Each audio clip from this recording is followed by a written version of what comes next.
Welcome to a world of thrills, a world of drama, of capes and tights, a world where death is a revolving door. Welcome to the Geek Matrix.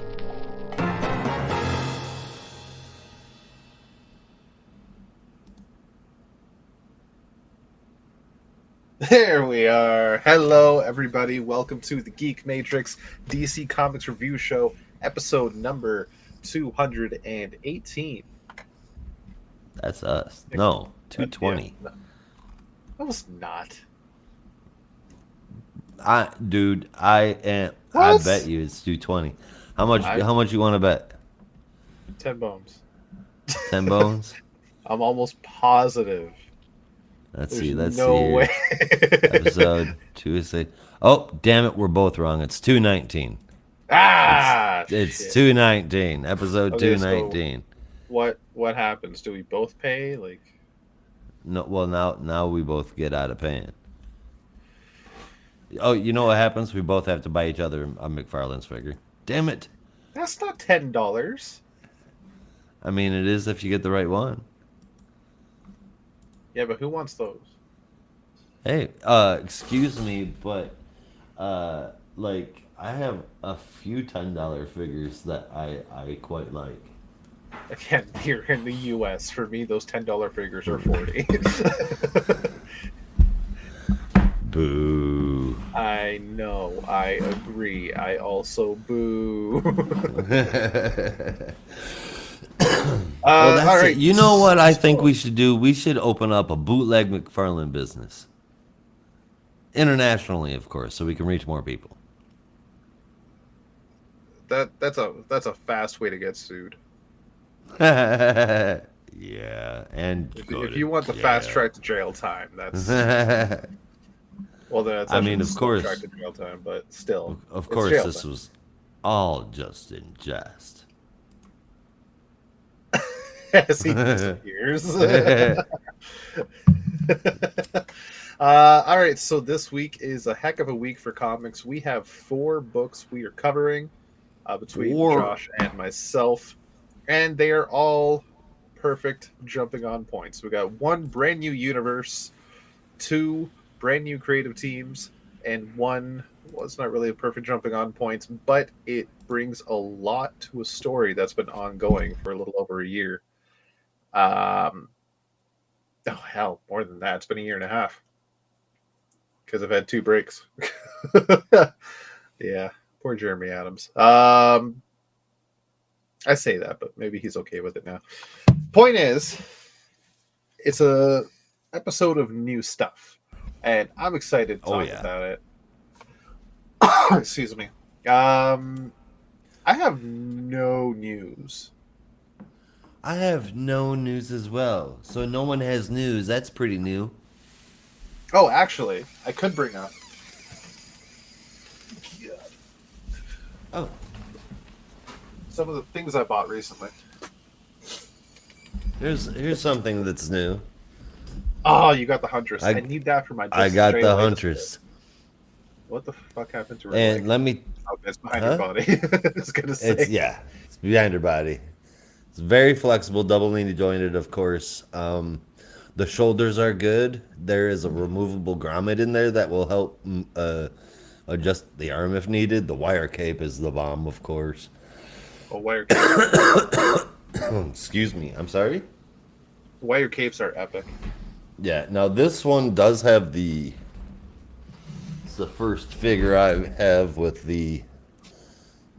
Do that because I don't like to have to repose them until I want to repose them. Yeah. How do you get off of there? Get off of there. It's the faceplate. Yeah. Yeah.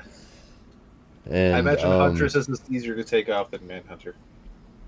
Probably. Yeah, Manhunter's a bit of a pain in the ass. A little bit. The faceplate is cool. It does limit positioning, at least it seems to, as far as moving up and down goes. But ultimately, I like it. I really like it. I feel like this faceplate is the only one that actually looks good. nothing against the mask. I just think that the face painting on the one with the mask just Yeah, doesn't look as good. fair enough.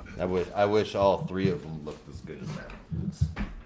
Now I got to put them back up here with Batwoman and Cassandra and Grifter kicking the hell out of Clayface. Oh, welcome. God, I'm getting a new job, and I'm going to be working with Russell. Oh no! Yeah. Wait, why do you say "oh no"? Are you guys gonna be able to? Are you guys gonna be able to work together, or are you gonna be busy doing diving elbows off of the top rope? That'd be fun, but I don't think I'll be working alone in my new position, so we'll be in the same building, and we'll commute together, but we won't be like next to each other the whole time, unless he decides to come and bug my station on days he's working slow. Fair enough. Fair enough. Yeah. Ladder matches. They got 12-foot ladders there for ladder matches. Hell yeah, let's do it. Yep, I want to. I'll have a match with you for your AEW World Championship. You know what? I obviously what needs to happen right here is an Edge versus Jeff Hardy rematch. I'm not opposed to taking to giving someone a spear off a ladder. Oh, you hear that? That makes you Jeff Hardy, Russell. Are you okay with that one? I think he's more than okay with that. I loved the Hardy Boys when I was growing up, man. Growing up, they were awesome. I will still every so often do a Jeff Hardy dance when his music plays, but I'll be honest, I'm one of those people that got over Jeff Hardy after a while. I just figured he should have stopped a while ago and just got off drugs. Rob doesn't do drugs. That's Exactly. why that's why he's got to be. That's why. That's why he's such a CM Punk fan. Straight Edge Society.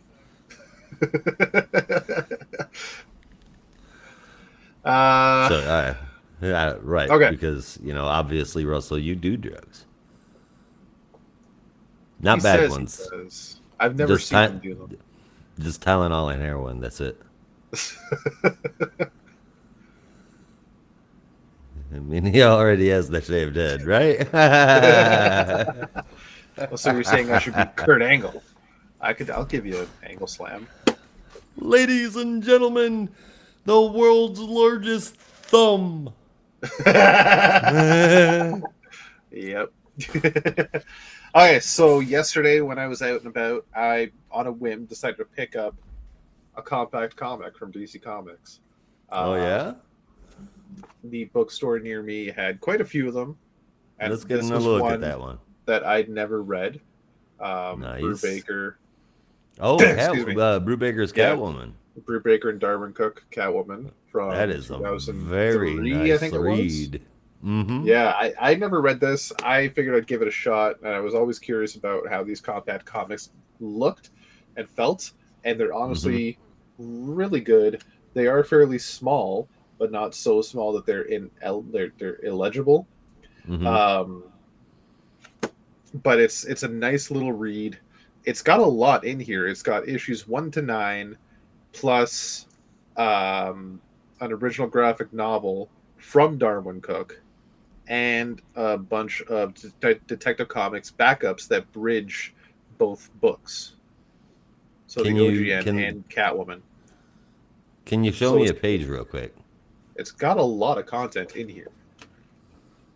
I don't know how well it's going to show up on the screen, but so it's all right. So it's right on. Cool. All right. Yeah, it's a little bit bigger than manga sized. Like, for example, I picked this up too. Here's a little cancellation special, right? Right. So there's, for example, for you, an actual issue of a comic book. Here's the compact comics. Yep. So it's next to each other, right? So it's a little smaller. Yeah. Right. It's like a 5x7 and a 4x3. Yep. Yeah. It's actually, it feels great. It looks good. It reads well. It's a You might need glasses. great idea.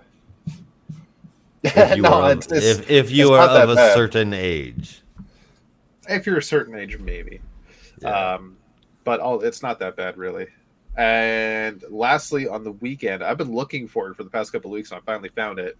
I came across this on Reddit, and then figured I should find it because I was kind of curious. I picked up the latest issue of Pro Wrestling Illustrated. Ah, no Yeah, kidding. which Wow, is man. this. Yeah, this I issue haven't seen is one the of those in PWI so long. 500. Right? I've never actually picked up an issue of this. I've seen them before when I wasn't watching wrestling. Then I forgot about it, but then I saw people on Reddit posting about their 500 wrestlers of the year, and specifically like the bottom, because the last one is hilarious. And I figured, yeah, maybe I'll check it out, see what's going on, see who makes the list, um, and see about all these other wrestlers I may have never heard of, right? And see Right. where my favorite wrestlers end up. But the 500th spot is saved for memes. Literally just memes. But specifically, I'm they sorry, the showcase. whole magazine is just memes? No, the 500th Okay. spot. The 500th Oh, okay. spot is for memes. But, and Russell will appreciate this, they have a photo of Blue Cane.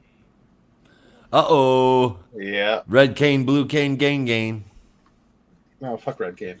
Blue Cane and Gain. No, but Blue Cane. What do you mean, fuck red cane?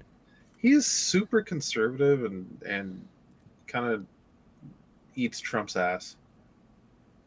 Oh, well, that's unfortunate, but You didn't that's know that, still did you? that's still a dorky shit face behind the mask. Kane was cool. Yeah, like OG Kane back in the day, he was cool, but when they had him take off the mask, it was kind of dumb. Yeah, then it was all gone. It's like, oh, wait a second, it's the dentist again. Blue cane. Blue Cane. Yeah, so Blue Cane is technically the 500th spot. When he went but authority the cane, whole yeah, the that whole was- thing is for That memes. was just bad. And that's what got me on this, and I picked it up. And most of the issue is like the actual 500, which I think it's pretty cool to see all this stuff. Do you want to know who's in the top 10? Sure. So at 10 is Mystico, Nice. right? Good choice. But he was also Sin Cara, which if you were watching wrestling during Sin Cara's tenure, you're wondering what the fuck. He's still going. Number 9, Josh will not be happy about this. It's Gunther. Boo. Maringeral. He Fucking was douchey. number 4 last year, but now he's dropped down to 9. Good. May he continue his disgraceful fall.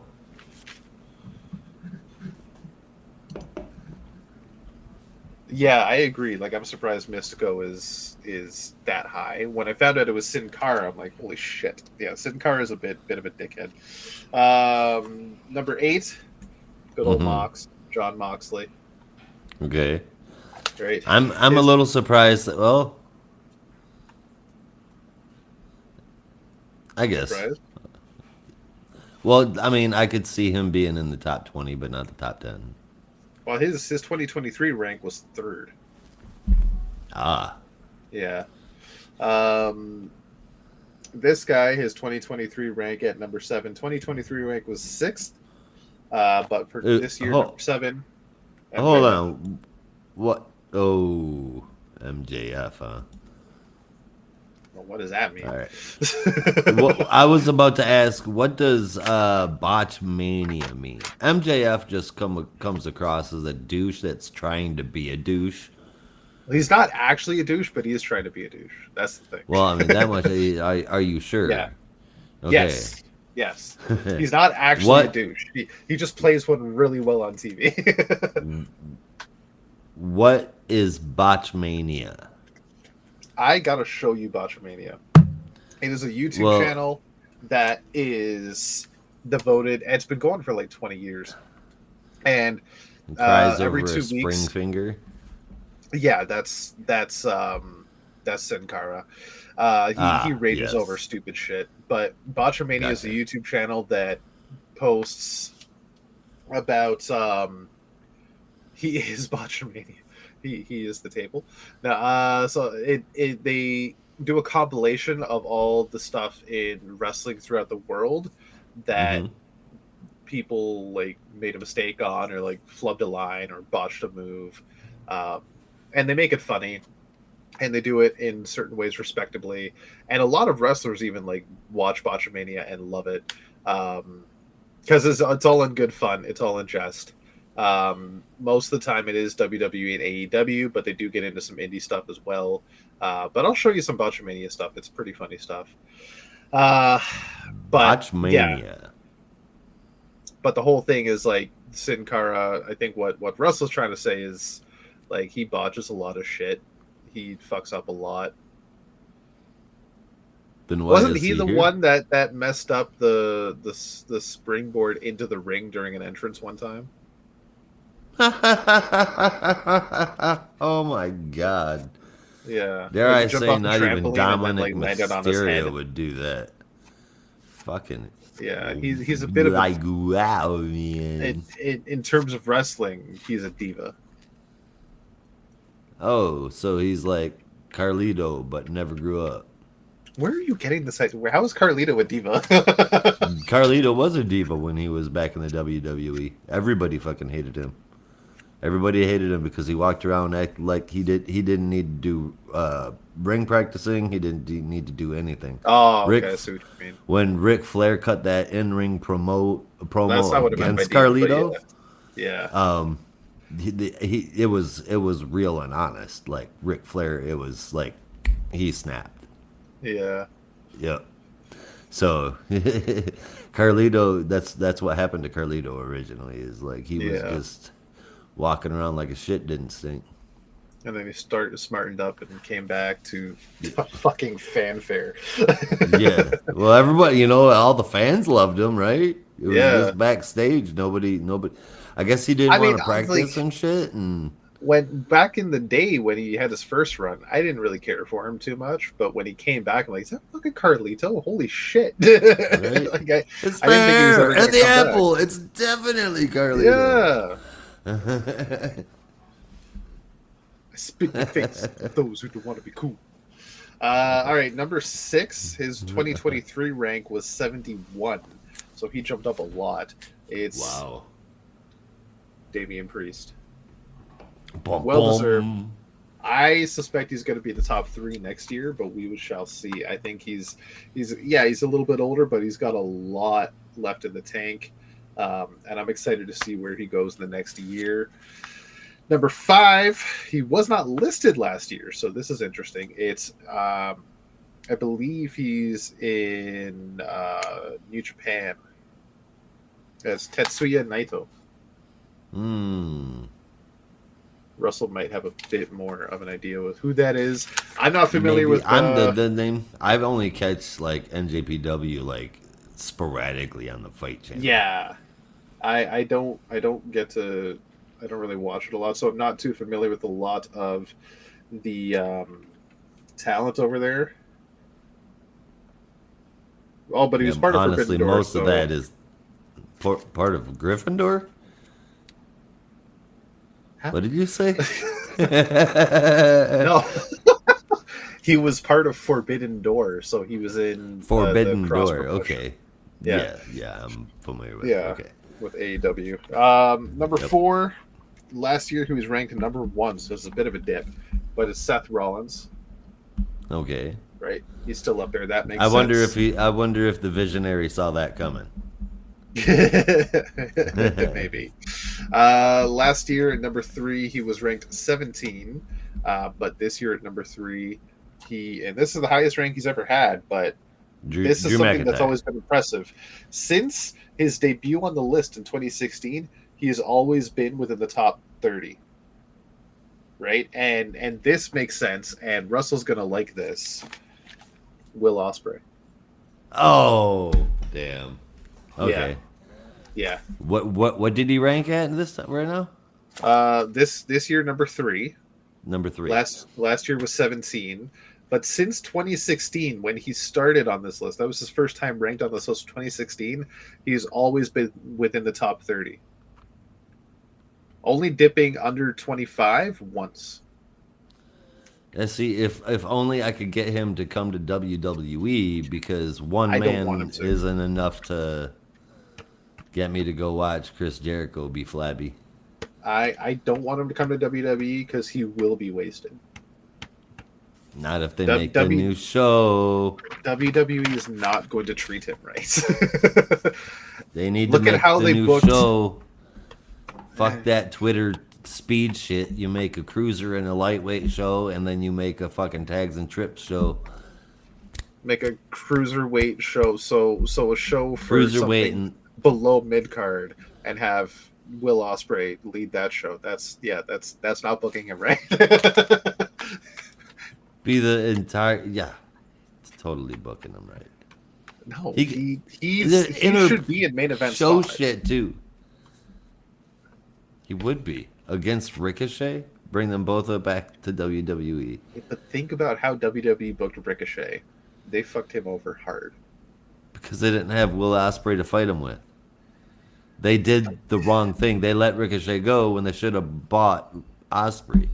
They did try, but Will Ospreay decided to go to AEW. Well, But they should have paid more. God damn it! Yeah, I from what I understand, I guess they don't do that. I think anymore, it was the scheduling. AEW provides a better schedule than WWE. Fair enough. Um, I still think that they need to make Speed a full length show, and I think that they need to do a tags and trips show and have us covered Monday through Friday. Yeah, like a Wednesday show. Yeah, Monday Night Raw, Tuesday Speed, Tuesday night NXT. Wednesday is NXT, Thursday No. would be... No. Tuesday's NXT, Wednesday is Speed. Okay, yeah, flipped them, sorry. And then Thursday, Trips and Tags, and then Friday, SmackDown. Saturday night, main event, and then Saturday and Sunday for PLEs. Right. You're welcome, WWE, just do it. Anyway, number 2. Now this was good. His 2023 rank was 112. At number 2, Swerve Strickland. Oh my god, well deserved. Okay. Hell he's yeah. killing it. I've watched a lot of clips of him too, man. He is killing it. He's killing it. Yep. Yeah, no, honestly, very well deserved. I think he's the current champion, isn't he? If I'm not mistaken. Swerve Strickland? Yeah, He may be. He may be. maybe. And finally, at number 1, the cover did kind of spoil it, but is also no surprise. Last year, his rank was number 10. This year, he's jumped up to number 1, and he's had a steady Doink the climb Clown. since 2007. Yes, it's Doink the Clown. IRS. It's Hurricane Helms. No, it is Cody Rhodes. What a rush. The American Nightmare. Yeah, there he is, right on the cover. It says he's Bloop. number 1. Yeah, Well, I missed that. And it's backwards, so you're backwards. you're tiny on the screen. As fuck you. As it says, 114 matches, 95% win-loss record, 1 epic story finished. So that's Pro Wrestling Illustrated's top 10. But it's not just top 10; it's top 500. Go check it out. We are not affiliated with them. It's the first time I've ever bought a copy. I just like it. Like it a lot. Yeah. I like it a lot. Yeah. Well, go check it out. If you're, What if are you're a you wrestling fan. crinkling? Sorry, My Sweet goodness. Berries. Mind your forgot the- microphone, man. I forgot to mute. That bag is fucking loud. That's all I've got. I have nothing other than Huntress. Yeah. Yep. I got my JLA display going on, but I can't move it right now. So I got my kids some Miles Morales action figures that they're gonna get for the holidays, but order stuff ahead of time, kind of situation there, and they're gonna freak out. They both absolutely love anything into the Spider-Verse. who doesn't? However, their least favorite character out of the entire thing is Spider-Man 2099. I knew you were going to say Miguel O'Hara. Because isn't he portrayed as the villain in the second one? I still haven't watched it. So. And they kind of made him a major dick. Yes, they did. Which he kind of, he's not the nicest guy. But no, he was always a little arrogant. He's also not a bad guy. That much of a dick, yeah. Right. So, yeah. Well, that's about it. I just want to shout out Bad Blood over the weekend. Hell of a show. Hell of a show. Had one of the best matches I've ever seen, let alone just hell in a cell match. Don't watch it bloody, if you're... It was violent. Don't watch it if you're squeamish. Do not watch it, not just because of the amount of blood, but because of the way that blood erupts out of Drew's head. Yeah. From a gash that requires 15 staples over 16. An hour later. 16 staples. 16 staples, yeah. Over an hour. He gets over an hour later. That doesn't... That's a lot of blood. And it literally just goes... right out of the top of his fucking head. Not quite Eric Idle in National Lampoon's Family Vacation, but no, not quite. Wait, was that Eric Idle? No, that wasn't Eric Idle, was it? That was one of the Monty Python guys. I can't remember. Yeah, I don't remember which one now, but. Yeah, it's not quite that bad, but blood does pour down his face a number of times. So yeah, if you're squeamish or you have a fear of blood, don't watch it. But if you are looking for something scary to watch this Halloween that's not a slasher flick, watch it. I don't have a weak stomach at all, and that shit had me wincing a few times. I'm like, damn. Yeah. That's too much, man. That's too much for wrestling. Yeah. But yeah, they did it, and it turned out damn good. Match. Yep. I am excited for tomorrow night's SmackDown. I'll say that. But yeah, that's about all I got. Well, then that is all we've got. Oh, and don't watch Joker Volley. Watch Transformers 1 instead. Yes, if the internet hasn't informed you that enough, I think universally boycott Joker 2. And watch Transformers 1 instead. Yeah, go ahead, watch Transformers 1 instead. I understand that it is actually quite a good movie. Yeah, it deserves a lot of praise, and it deserves your money. Well, right on. All right, 29 minutes in, and we've done some talking. We're going to go ahead and take a commercial break right now. See you in just a second.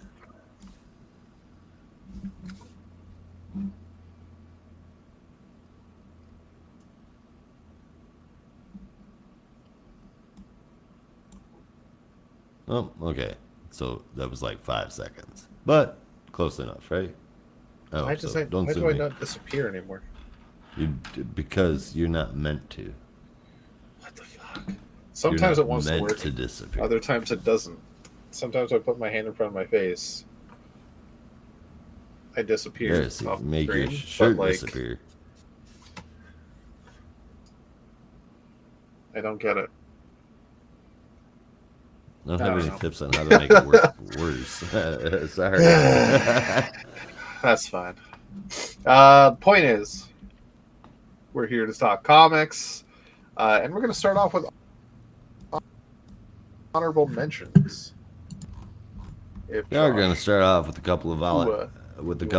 honorable mentions. DC versus Vampires World War V number 3, 8 out of 10. It stays the course for the quality, and Damian gets a little bit of unexpected help in this one. Again, 8 out of 10 for that one. Good book. Batman, Gotham by Gaslight, the Kryptonian Age number 5, 8.5 out of 10. This is so good. And let's say that the showdown at the Suicide Squad Corral does not go the way it's expected to. That is all that we had for honorable mentions this week. And I suppose that means it's time to call action on the rest of the show. Fair enough. Right? Yeah. Wait, one question before we continue. Oh.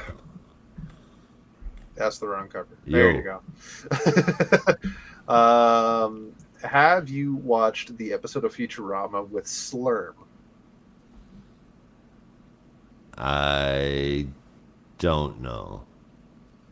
That's going to be one of your favorite episodes. Okay, I'll have to remember. Calling it now.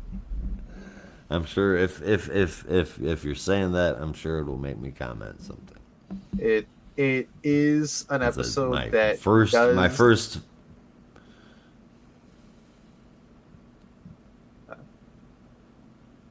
Out there, your first what? No, you're cutting it out there. Your first what?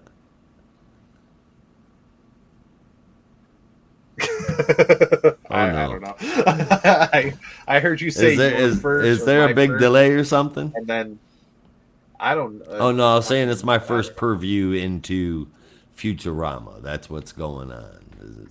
Right. That's why there's it's a big thing. Apparently, anyway, it's a big thing that I've not watched Futurama yet.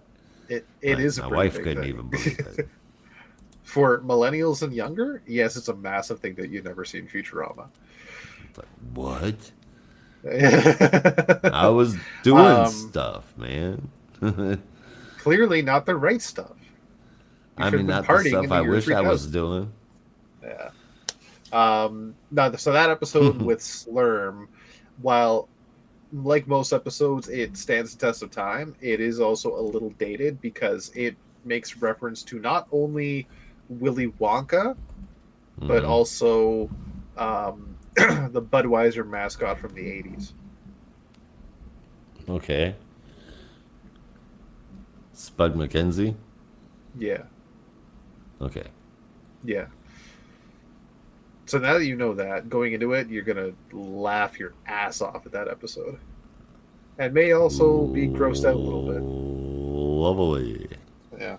What episode are you on now? What's the last one you saw? Whatever one I just told you about. Oh, fuck, I don't remember what one that was.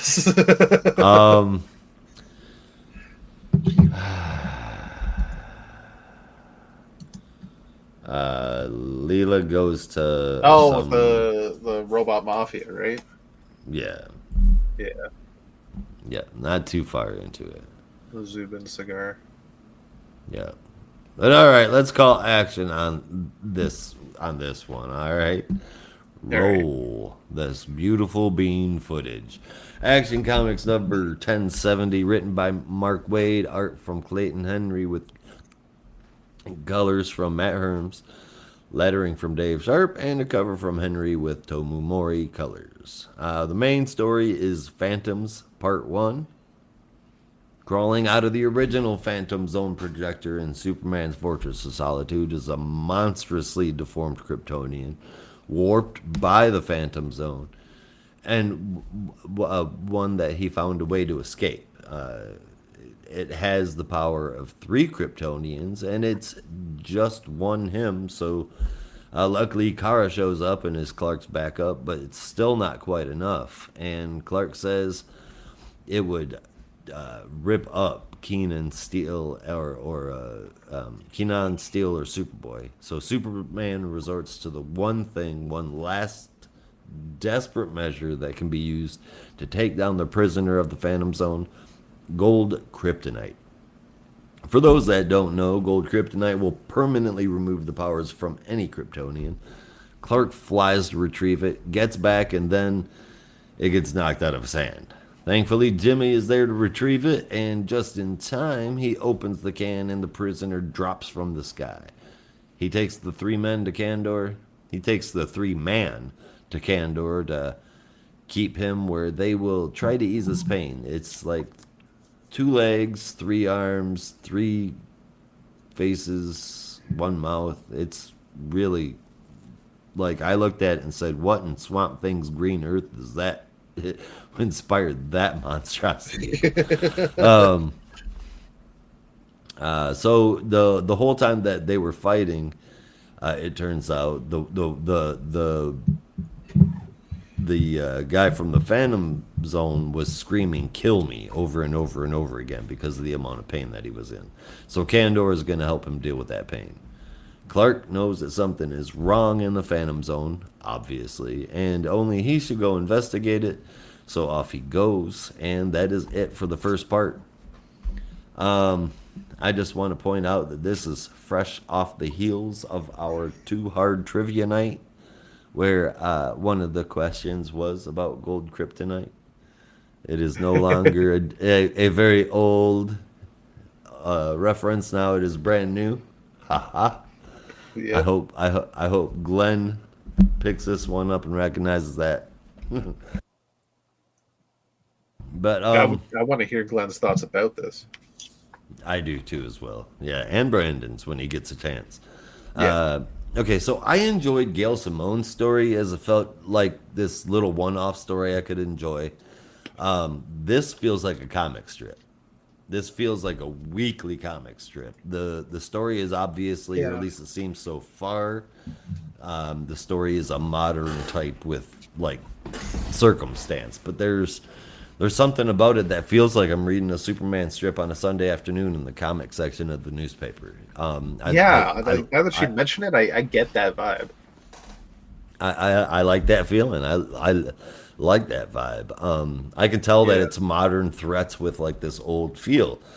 And at least from this one issue, I'll say that it makes me feel very similar to how Birds of Prey has been while I read it. A modern story with this undeniable classic feel to it that feels like I'm getting the best of both worlds. With Birds, a lot of the classic feel comes through the art, but here there's something about the atmosphere Wade made and the dialogue of Clark itself that makes it feel like a comic strip, but no corny dialogue. I wish World's Finest was this. This issue seems like I'm going to be happy with what comes down the pipeline. We'll see. I am very optimistic. And what did you think about the first part? I honestly really liked it. I was expecting to see a bit more of the Phantom King and Mon-El based off of the cover, but maybe that's they're coming down later in the story, or maybe that's just there to entice readers. I don't know. Never trust the cover. Yeah, realistically. Never trust a cover. But after you said that, feels like reading a comic strip, like that makes a lot of sense to me, and I didn't think about it before, but yeah, like it does, and it feels good. It's a straight to the point story. There's realistically not much that happens here. Some freakazoid comes out of the Phantom Zone, and Superman and Supergirl have to take him down, and then Superman goes into the Phantom Zone to figure out what's going on, and that's how the issue ends. Like, okay. Yep. Simple. Very episodic, very quick, very episodic, and I hope that's what it continues to be like. I hope that's what he was aiming for, because, I mean, it came across that way, and I liked it. Yeah, actually, it read really well. It looked really good, and, like, that first 2 pages gave me a shock face. Like, what the fuck is that thing? Right. Like, I had to turn the book around. Like, what the fuck am I looking at? Yeah, I did. I'm like sitting there reading, and it was like back up, right? It Holy was like shit! back up. What in Swamp Thing's green earth am I looking at? Holy hell! Yeah, kudos to Clayton Henry for making that as horrific as possible. I Right, like it. because Yeah, horror is not something I would ever associate with Clayton Henry. or Action Comics. Or well, Really? yeah, I mean, actually, right. Yeah, but Well, no, I it mean, I was. guess there was Doomsday, if that counts. Yeah, I wouldn't necessarily like that. Maybe a thriller, but I wouldn't necessarily call that horror. It's not like he impaled people. He just beat the shit out of Superman. um, excuse me. But no, I enjoyed it. I'm going to give it for the first half anyway. Well, no, I don't score based on halves. I score based on the book. So we'll continue on to the backup. All When you're right. Well, ready. the backup is Supergirl in Where Are You Going, written by Mariko Tamaki, art from Skylar Patridge with Marisa Louise colors, and lettering from Becca Carey. Supergirl in this story seems to have developed the ability to psychically convince people of things and forget. I'm not sure where that came from, but honestly, today I'm not exactly what I would call my sharpest. So I might be forgetting some things. I don't know, so I can't argue anything. Probably not, but again, I can't argue anything. She's going around and she's making people forget that she was there, people that she's recently interacted with, including John Henry, with whom she gets a device from, and a liaison at the United Planets with whom she gets information from. She's about to leave, and Power Girl shows up, tries to stop her, and eventually Kara uses the forget power on her too, before getting in her ship, wearing the strange earpiece from John, and setting off to wherever it is she feels she must go. And Clark seems to be the only other one that knows where, why, and what. So for me, now this is serious Kara. She's on a mission and she won't take any shit. She's willing to do whatever it is that must be done, no matter what. Not scared. I have to know where she's heading and what she took. And the art, I think, really matches the story. This feels like it is going to be. I'm all in on Action Comics. I gave it Hey, a I gave it a 9 out of 10, man. right on. Yeah, this story, while it like I had an interesting connection to it. Like it was good. It read well. It gave us questions to answer, but it also felt like there should have been some prerequisite reading involved because it felt like it's part two of a however many part story, not part one. Um, but that's I also have like I don't appreciate those types of stories sometimes because it makes me feel like I'm missing something, even though those questions will be answered by the end. But I don't like those so much, so it left a bad taste in my mouth as much as it was good. I Um, don't like those either, but I came around eventually to a story that you did like, and I want to say it was Dan Jurgens that wrote it. It was a backup in a Superman book about a princess that comes and gets John. Do you know what I'm talking about? oh yeah, but And I that's not didn't like quite the that at same all, thing. but that kind of changed my mind on it a little bit. Yeah. Because in that one, I feel like we kind of picked the story up in the middle of it too. I mean, well, that one technically we did because it was in the middle of like 2016 Superman, right? But I don't know that one I think had a clear beginning, middle, and end. This one it feels like you start in the middle and it feels weird. Um, but I didn't hate it. Like I'm still like interested in the story to see what's going on, see what's happening, see where Kara is going. Uh, so we will see, I guess. But for now, I'm giving Action Comics number 1070 an 8.5. 7.5. Woo-doo! Yeah. I think 7.5 is fair. 8.75. It was going to be an enough. 8.5, but I think 8.5 is a little more fair. A little more absolute, if you will. Oh! There we go. Right. Just let me... What the fuck? Let me find the credits. What the... Oh, shit. I thought they were at the beginning. It was written by the writer. Yeah, drawn by the artist. Colors were provided by... A colorist, I assume? Very, very good. Yeah. Okay, here we go. That's a longer issue than I thought. So this was Absolute Batman #1 as part of the All In Initiative.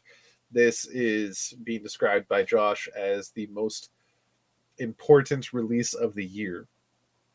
For me, it is. Like, yeah, for Josh, it is. I'm a big, huge, ginormous Batman fan. Half of the reason why I read comics is because of Batman. Scott Snyder is someone I am a big fan of. Yeah.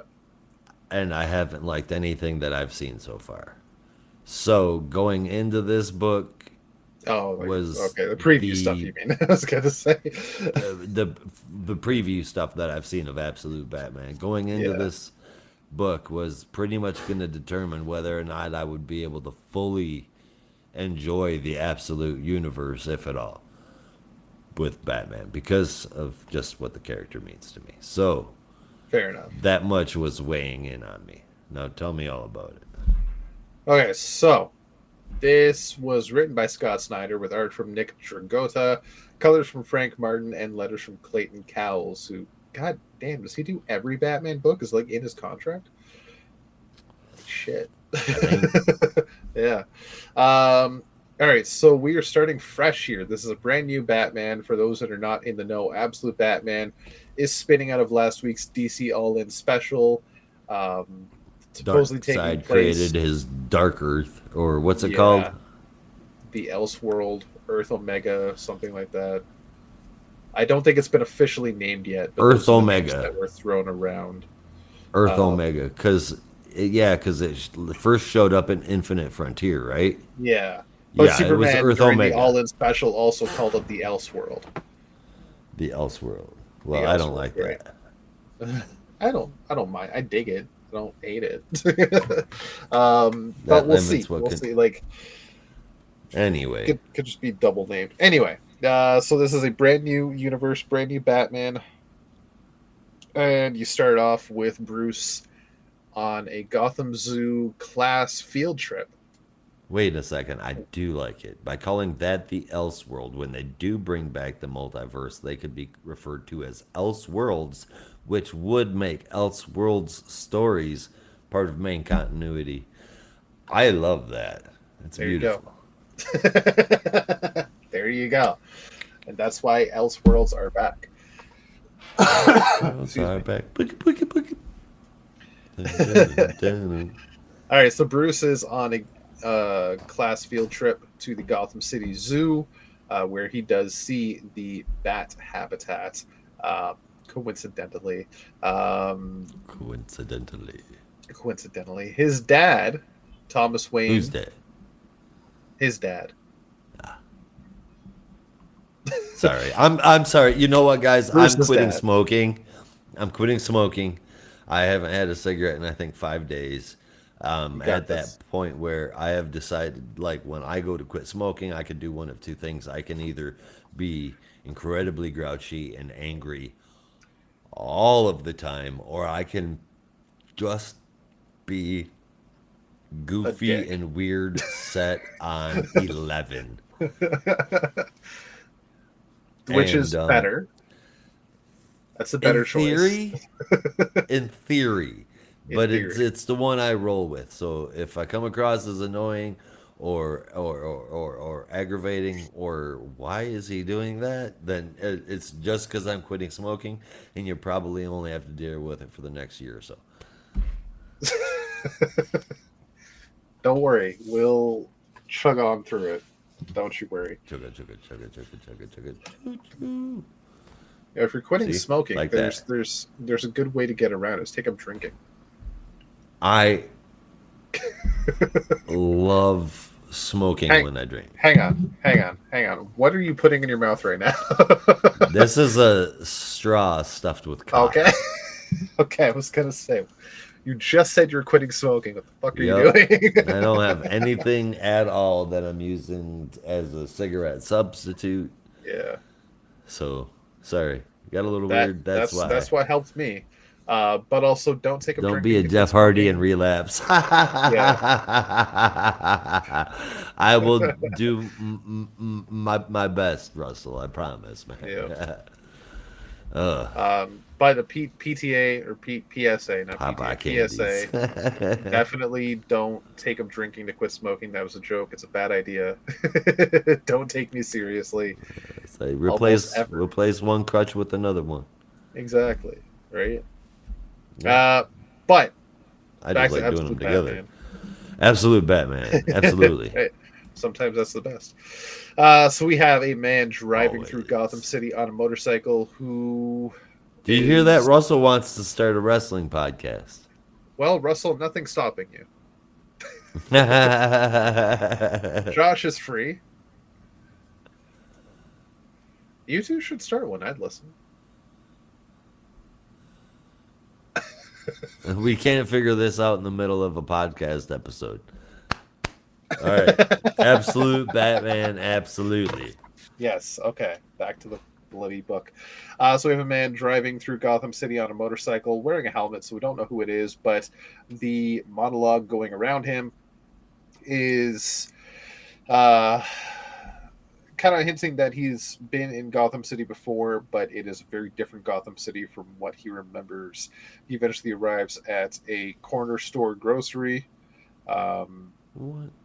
Where he goes in to get some tea, which is the best tea in the city, according to him. And this man is none other than Alfred Pennyworth, albeit a little bit of a grim, darker Alfred Pennyworth, because this Alfred Pennyworth is a secret operative who had to leave his mission overseas to assassinate a target, to then be brought to Gotham City due to the rise of crime wave from a gang called the Party Animals, who have been slaughtering the citizens multiple times over, including police officers, and just causing all around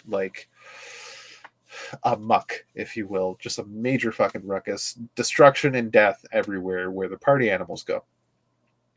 So Alfred's new mission is to go there and to gather as much intel as possible, except for the fact he is told by his handler that there is another player in town that they've only caught glimpses of, and these glimpses seem to be the shape of a bat. Hint, hint.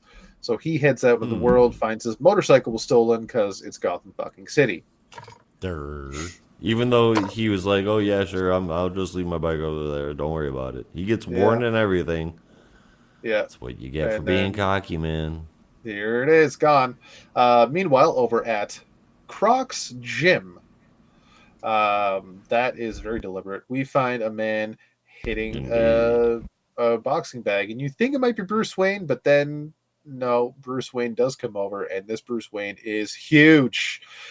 This Bruce Wayne, instead of just hitting the punching bag, beats the living shit out of the punching bag to the point that it breaks. It's just with loud booms. It's crazy. And then we get a bit of a flashback through every punch he's giving. The punching bag back to that day at the zoo with his father as the teacher, how he's just cracking jokes until they hear a gunshot. And a bit more on that later. We'll see after he busts open the punching bag, the owner of the gym, Waylon Jones, aka in the regular continuity, Killer Croc, in this world is just a regular guy with serious reptile pet addiction, if you will. He's holding a crocodile and a snake. But he's also friends with Ozzy, otherwise known as alligator. You're an American alligator. Or feed me, Seymour. No, that's a plant. Yeah, he's friends with a man named Ozzy, which we can only assume is Oswald Cobblepot, which Bruce is also friends with. And at a certain point, Bruce does promise to pay him back as soon as he gets paid for the punching bag. Waylon also asks him where he's been for poker night because he's been missing it. Eddie, Harvey, and Oz have been asking, even trying to get Selina to join up. And then at the end, when Bruce walks out, says he's busy, we see a little photo of a bunch of kids, and that would include Bruce, Selina, Edward Nigma, Waylon Jones, Harvey Dent, and Oswald Cobblepot. They were all childhood friends in school together. So there's a big change. I got friends in Yep. old place. We then jump on over to a massive cruise ship, which I'm only assuming is a cruise ship with very loud music playing. We eventually find out that this ship belongs to none other than Roman Sionis, who is the leader of the party animal gang. He is being he's having dinner with Maroni and Falcone, because they are there to say, like, you're invading our turf, your shit's causing a ruckus.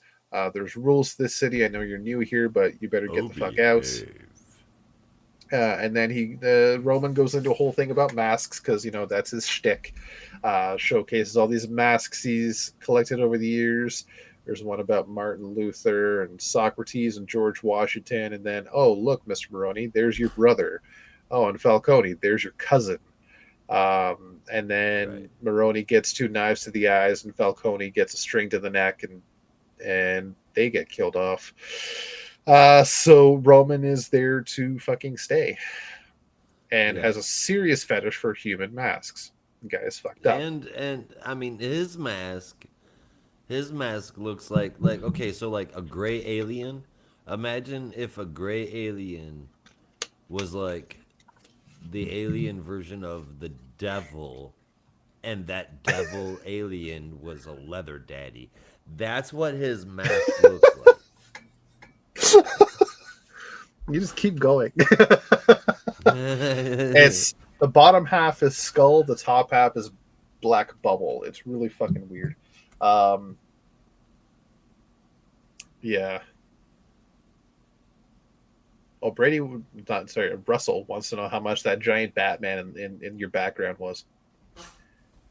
This one right here? That was actually, I want to say, $90. So that's probably closer to 120 Canadian. Yeah, it was probably about 120 Canadian in that area.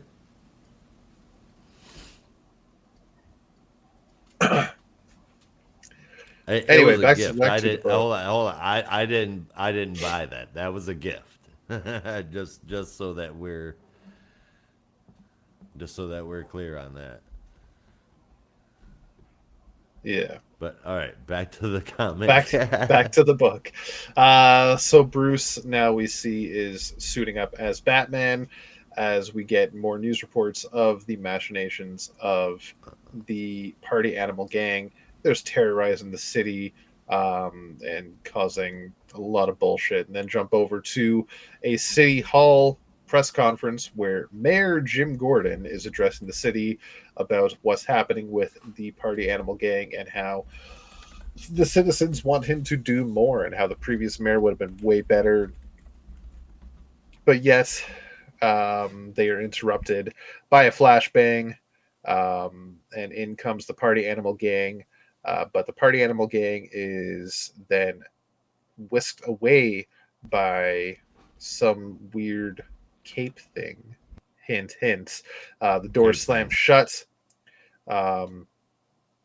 Jim Gordon's daughter, Barbara, who is a police officer, goes to the window to see what's happening, and out pops Batman and says, "Whatever you hear, do not open that door." The whole time, Alfred Pennyworth is watching from a nearby rooftop as he's being told, do not engage with the party animals, just gather intel. And if that other player shows up, engage in that other player. He does not like those orders, but he's not going to follow them because he's a rebel. I don't know. Because he's watching Batman engage as it's happening. And he knows Batman is going to take care of the party animal gang, or at least he wants to gather intel and hope that he's taking care of the party animal gang and see what this man has to offer. But he also doesn't want the party animals to murder a whole bunch of people. So he's going to let this play out, despite the fact that his handler is telling him to intervene. So this new Batman has pretty much a bulletproof cape because he's wrapped himself around it and bullets are bouncing off it.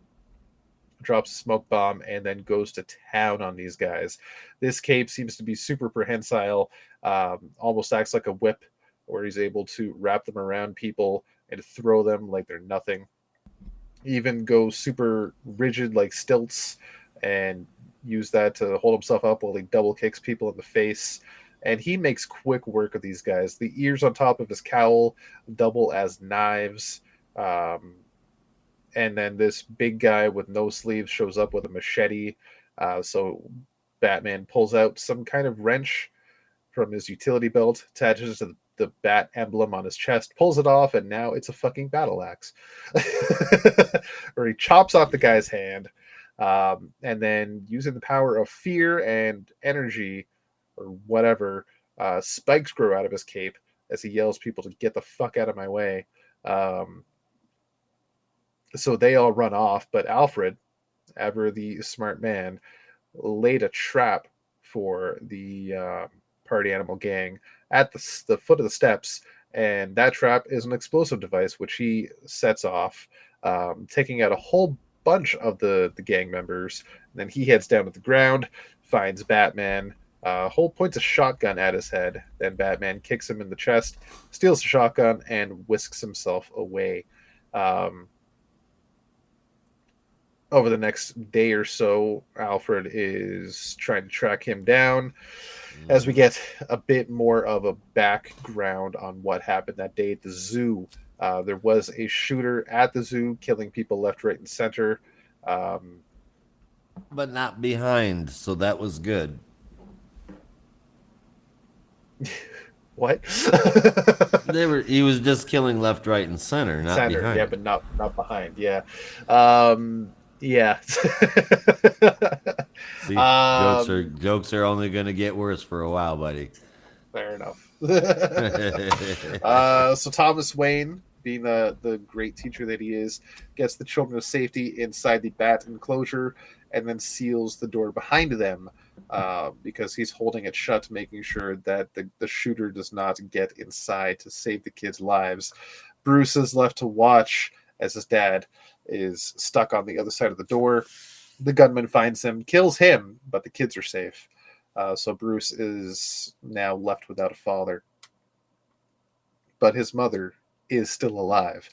The whole time, Alfred is gathering as much intel as he can and kind of pieces together that it is Bruce Wayne, is this mysterious Batman, and even tracks Bruce Wayne to where he ends up at his home where his mother is waiting, who is also somewhat of a politician and is working alongside Jim Gordon. They head in together to the house as Alfred decides maybe just let this go. Later on, at the top of building overlooking the city, I say that loosely because it's kind of above cloud cover, Bruce is inside his quote-unquote bat cave, which is really just his base of operations where he has all his computer equipment. Alfred has infiltrated. Bruce realizes this, quickly gets suited up as Batman, and gives him his shotgun bullet first. Except he modified the shotgun where the bullets instead just shoot out tiny little batarangs, and they're non-lethal. So he then takes off with Alfred's motorcycle, because he's the one that stole it, and drives right out the fucking window. Yeah. Alfred wonders where the hell is he going to land. Well, he doesn't need to because he's goddamn Batman. He's 100 stories in the air. Yeah. But I think 1,000 feet.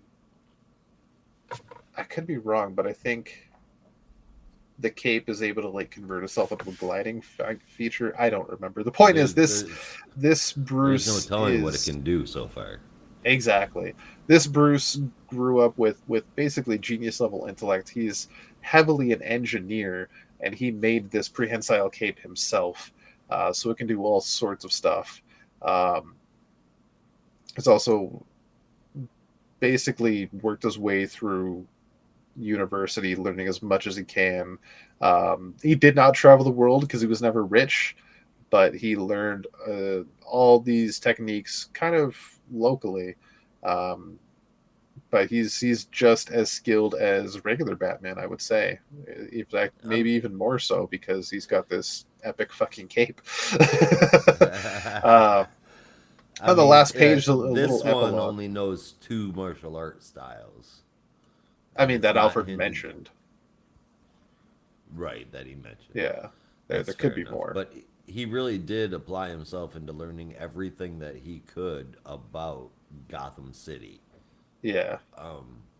It lists everything: applied mechanics, chemistry, criminal psychology, military theory, socio-cultural history. And then he worked at the electric company, water department, sanitation, interned at City Hall, and then became an engineer. Yeah. Like He it's a fixes the things very, he destroys as well. When yeah, it's he's working as Batman and something gets broken, like a lamppost or a sidewalk or something, the next day he's there helping to fix it for work. for work. Yeah. So Yeah, it's quite interesting. so he breaks shit and then gets paid to fix it. Yeah. What a trip. And a last page epilogue. Um, Alfred is then giving a report to his handler, and then his handler fills him in on his previous targets, which they then lost somewhere in the Philippines, and now he's in the wind. Um, and then we see in Manila, this man is getting on a flight, private flight. Nobody knows his real name because all the names he was given were fake. Jack or Arthur, nobody knows his real name. But he's one of the 30 richest men on the planet. But the only name that people call him is, well, simply because he doesn't laugh at anything ever. So they call him the Joker. Right? Tells him don't even joke. Yeah, He doesn't like jokes, so they call him the Joker. exactly. Well, Which what do you think, is man? weird, but I dig it. I honestly don't know how to feel yet. Like, it was interesting, but like we've also read dark versions of Batman before, so it's hard to really give it a good vibe. It doesn't have that big story gravitas that I was hoping for. Mm-hmm.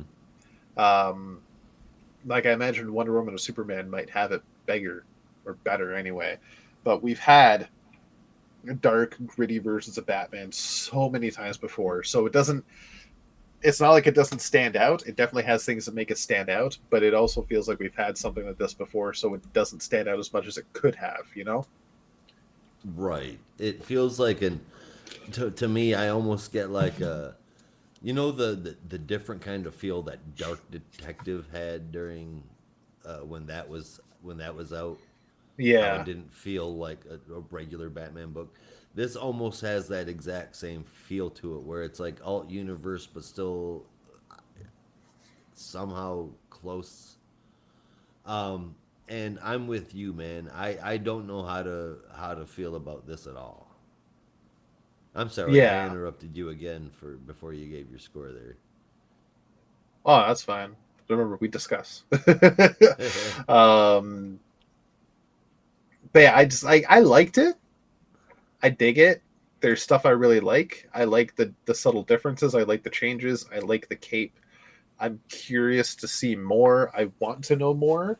I'm just curious how much of a hit this is going to be, because it doesn't, like I said, it doesn't stand out as much as it should have.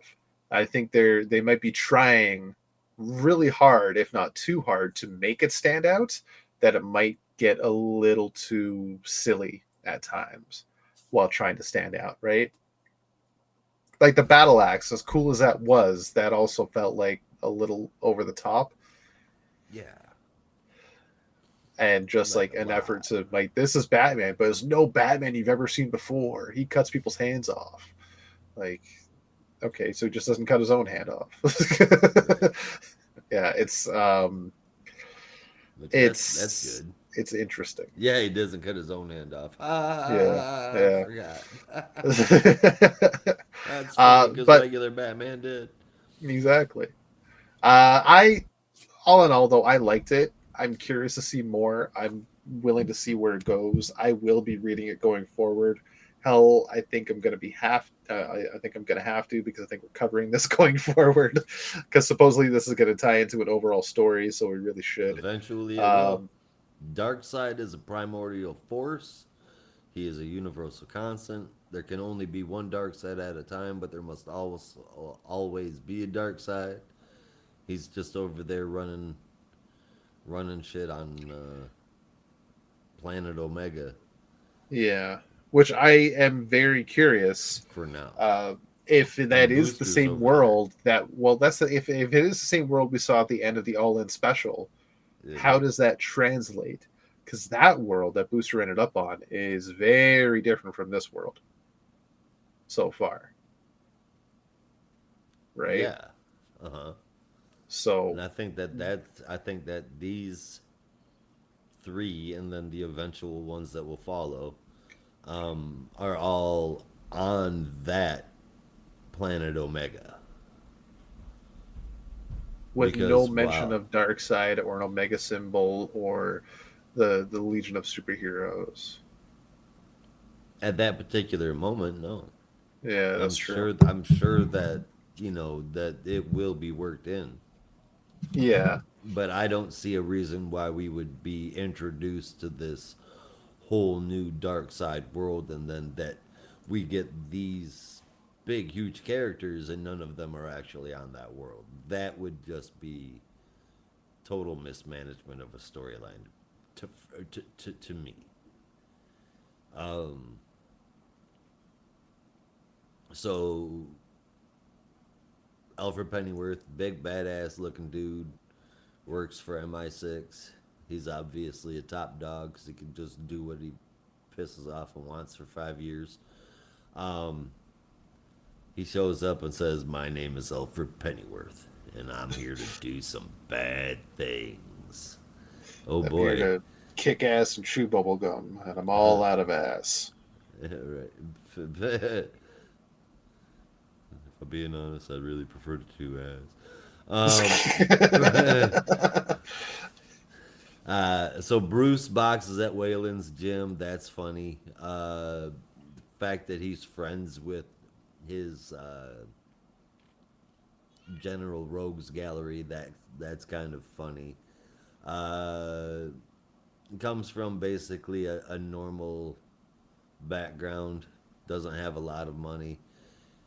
He did all of that stuff we talked about earlier. Worked at all of those places and studied all of those things. And he's 24 years old.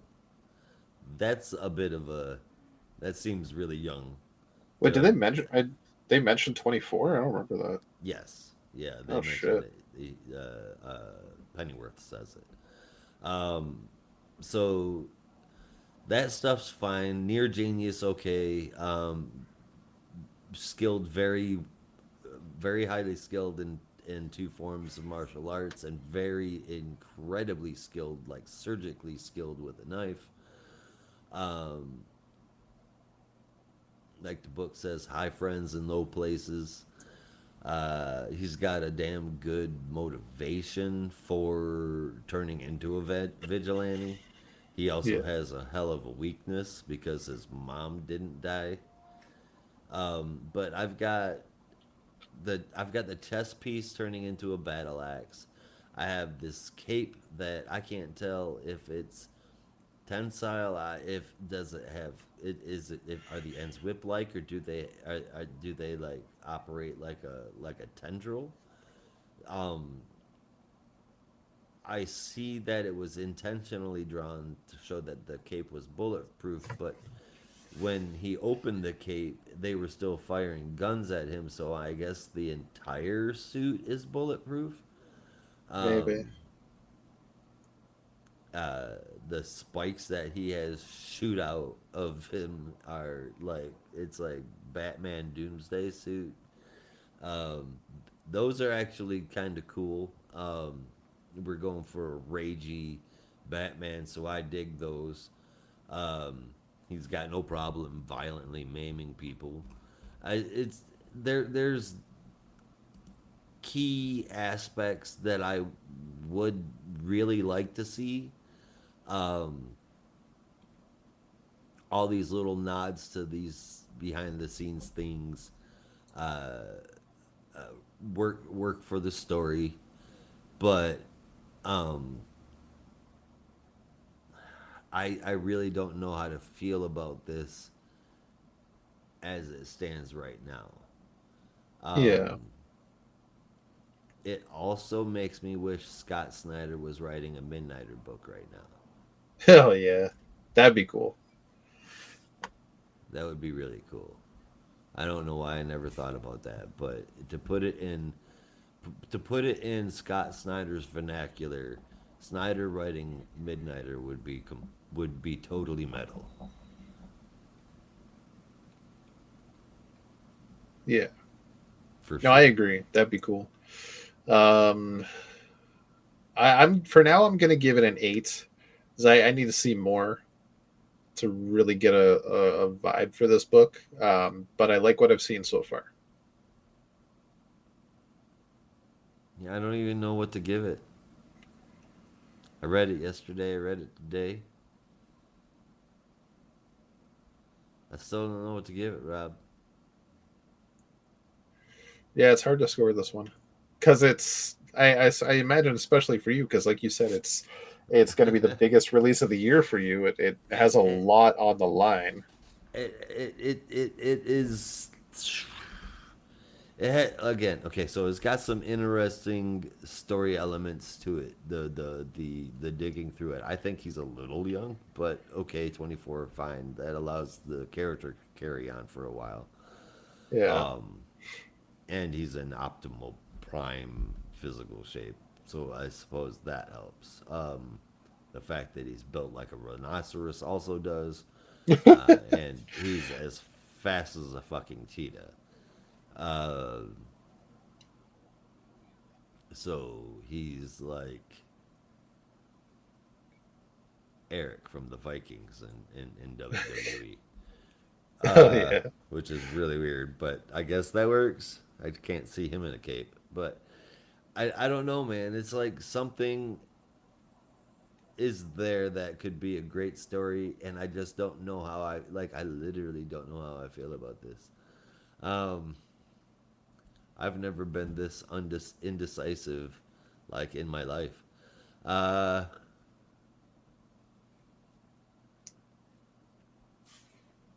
I don't know if I can give this a score I'm happy with.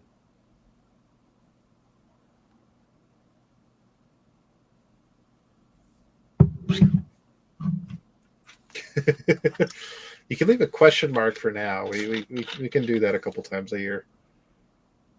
I've never done that before. We're 219 episodes in.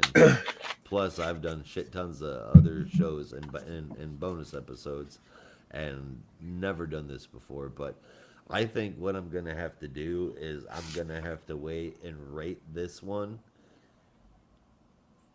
cumulatively with issue number two.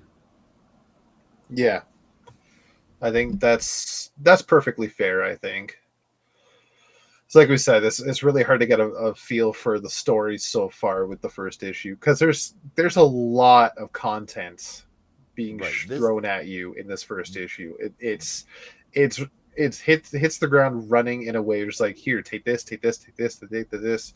here's this change, here's where this character is, here's what these guys are doing, this what this does, and it's like, okay, this is a lot, and Right. you're trying to tell the story at the same time. Right. This isn't like alt universe like Gaslight or White Knight. This is like something totally different. When Snyder said that, he was not kidding. Yeah, And I just as stupidly decisive, like to the point where sometimes even I know it's bad. As I can be about things, I don't know how to feel about this. So I'm gonna have to wait till next month for a score for this one. yeah. Which I'll be honest, I never thought would happen, that you would have to like revisit a book to give a score, but here we are. Yeah, I mean it's not because I don't want to. I want to. I just don't know how to. I don't. Yeah, I don't like. Is I this get that. okay? Is this average? Is this really good? I I think it's can't tell. good. It's just hard to get a beat on it right now. Maybe. Like I said, it's trying to stand out, and it does stand out, but maybe not in the best way possible. Um, and it's trying to stand out above the other books that came before it that did the same thing. It's It's awkward. Scott Snyder. It's gonna be big. Yeah, It's just whether or not the big will work. exactly. Got Uh, lots of faith in him though. yeah. But I yeah. for So one like, am curious if they're ever going to do a Robin. oh Robin. Oh, in the absolute universe, Yeah, that's an interesting question. but for now, at least we have a main continuity Robin. We do. We really, really do. I was wondering if you caught my my subtle transition there. I did. I really, really did. Right And on. it's that cover. That's the one.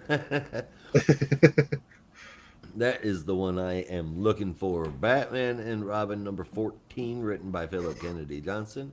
Art from Javi Fernandez with colors by Marcelo Malo, lettering from Steve Wands, and a cover by Fernandez with Dave McKeag. There's a clock running throughout most of this issue, so I'll keep that going. The issue starts out at 6:49 p.m. with a spectacularly drawn car chase, with Batman and Damian chasing down members of the Order of the Green Knight, as is currently seen in Poison Ivy, and they're speeding through Gotham streets with a live car bomb. They, of course, stop them. At 7:35, while bandaging himself up, Bruce hears from Oracle about a fundraiser that they are attending that may have some issues. 45 minutes later, Bruce is showing up in Damian's room with a gut-loaded dinner and telling him that they are leaving at exactly 8:38 p.m.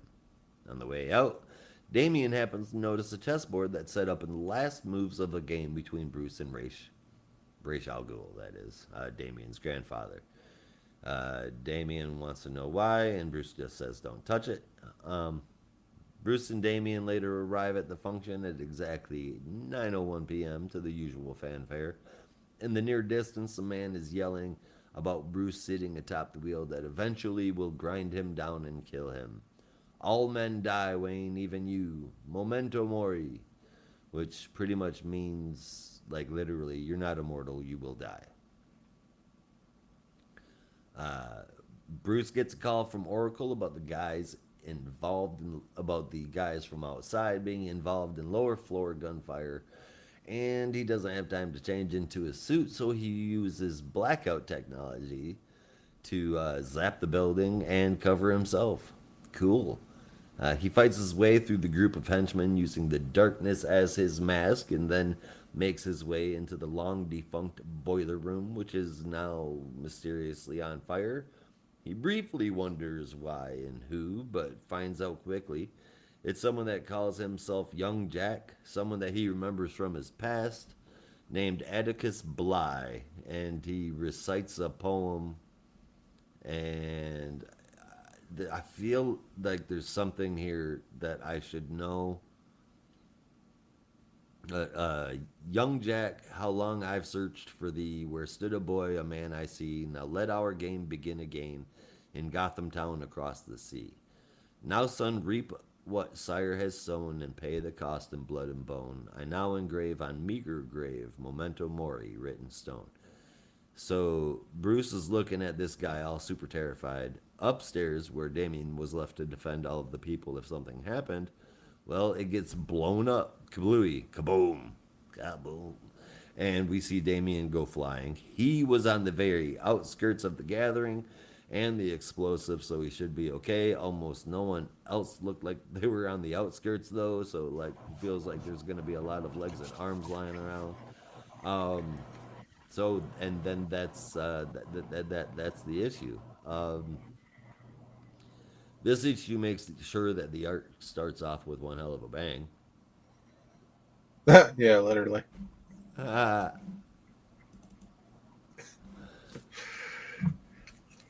I forgot to do the sound effect. Damn it.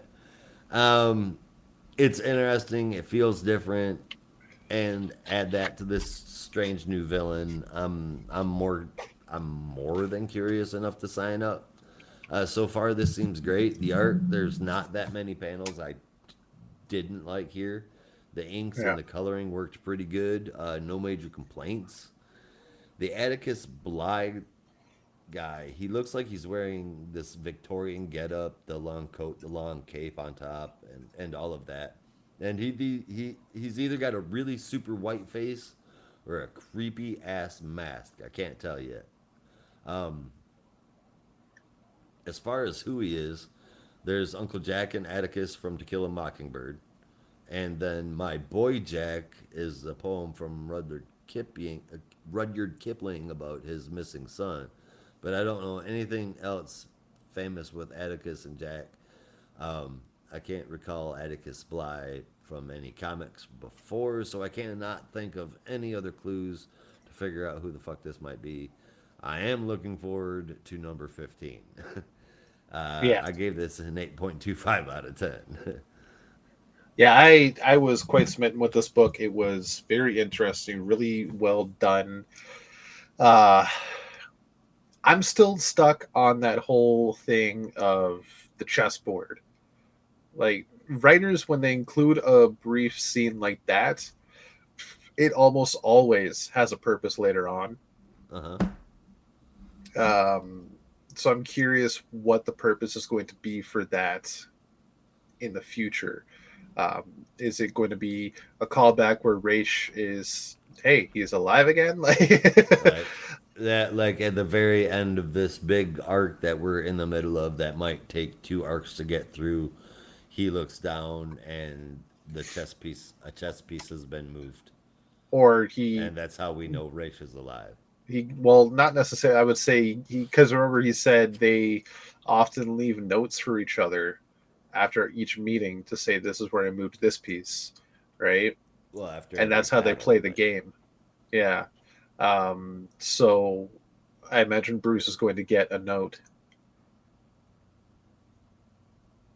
It's Okay. either that or it's going to be a case of him and Damian have a father son moment where Damian takes over the chess game and they play together like that.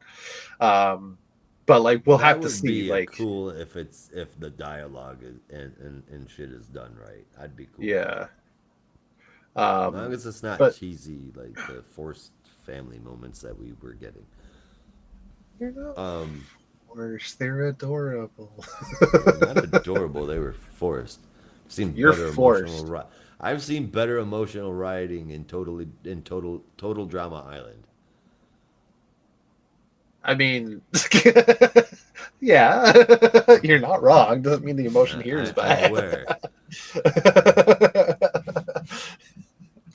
um, now I liked it though. On the end of the day, I think that chessboard is going to have a bigger point to the story later on, but we'll have to see. I agree. This I whole think you're this right. whole thing reminds me of James Craddock, Gentleman Ghost. Hmm. If that name doesn't sound familiar to you. Yes. But I don't think it's necessarily to do with him, but it's just like that whole like this dead spirit from a Victorian time. It's come back to haunt people. That has the same kind of vibe to me. So like whoever this spirit may be, it definitely has something to do with the guy that died in the boiler room, I imagine. So Yeah. yeah, I like the I new guess he direction. I likes like the new poetry. story. Yeah, I mean poetry was all the rage back then. It's not like they had Reddit, so Right? it's not like they had YouTube or anything or fucking movies. They had poetry. Um, That they did. yeah, so I liked it. I am giving it an 8.75 out of 10. All right, our scores are rather close, and Yeah. we were both able to stay completely civil. Uh, So, would you like to move us on to the next book, kind yeah, sir? it is our last book of the week. This is the Green Lantern Civil Corps Special #1. I'll And be if you've been right back. reading Green Lantern, this has been the release of the year for you. All right, so this is written by Jeremy Adams and Philip Kennedy Johnson, with art throughout the book from Salvador Larroca, colors from Luis Guerrero, and letters from Dave Sharp, with the cover, which you will see when Josh gets back and changes it, from Brad Walker and Trish Mulvihill. So we pick up, not exactly where we left off anywhere, but John and his sister Ellie, as a construct form, are having a race through the skies and just having a bit of fun.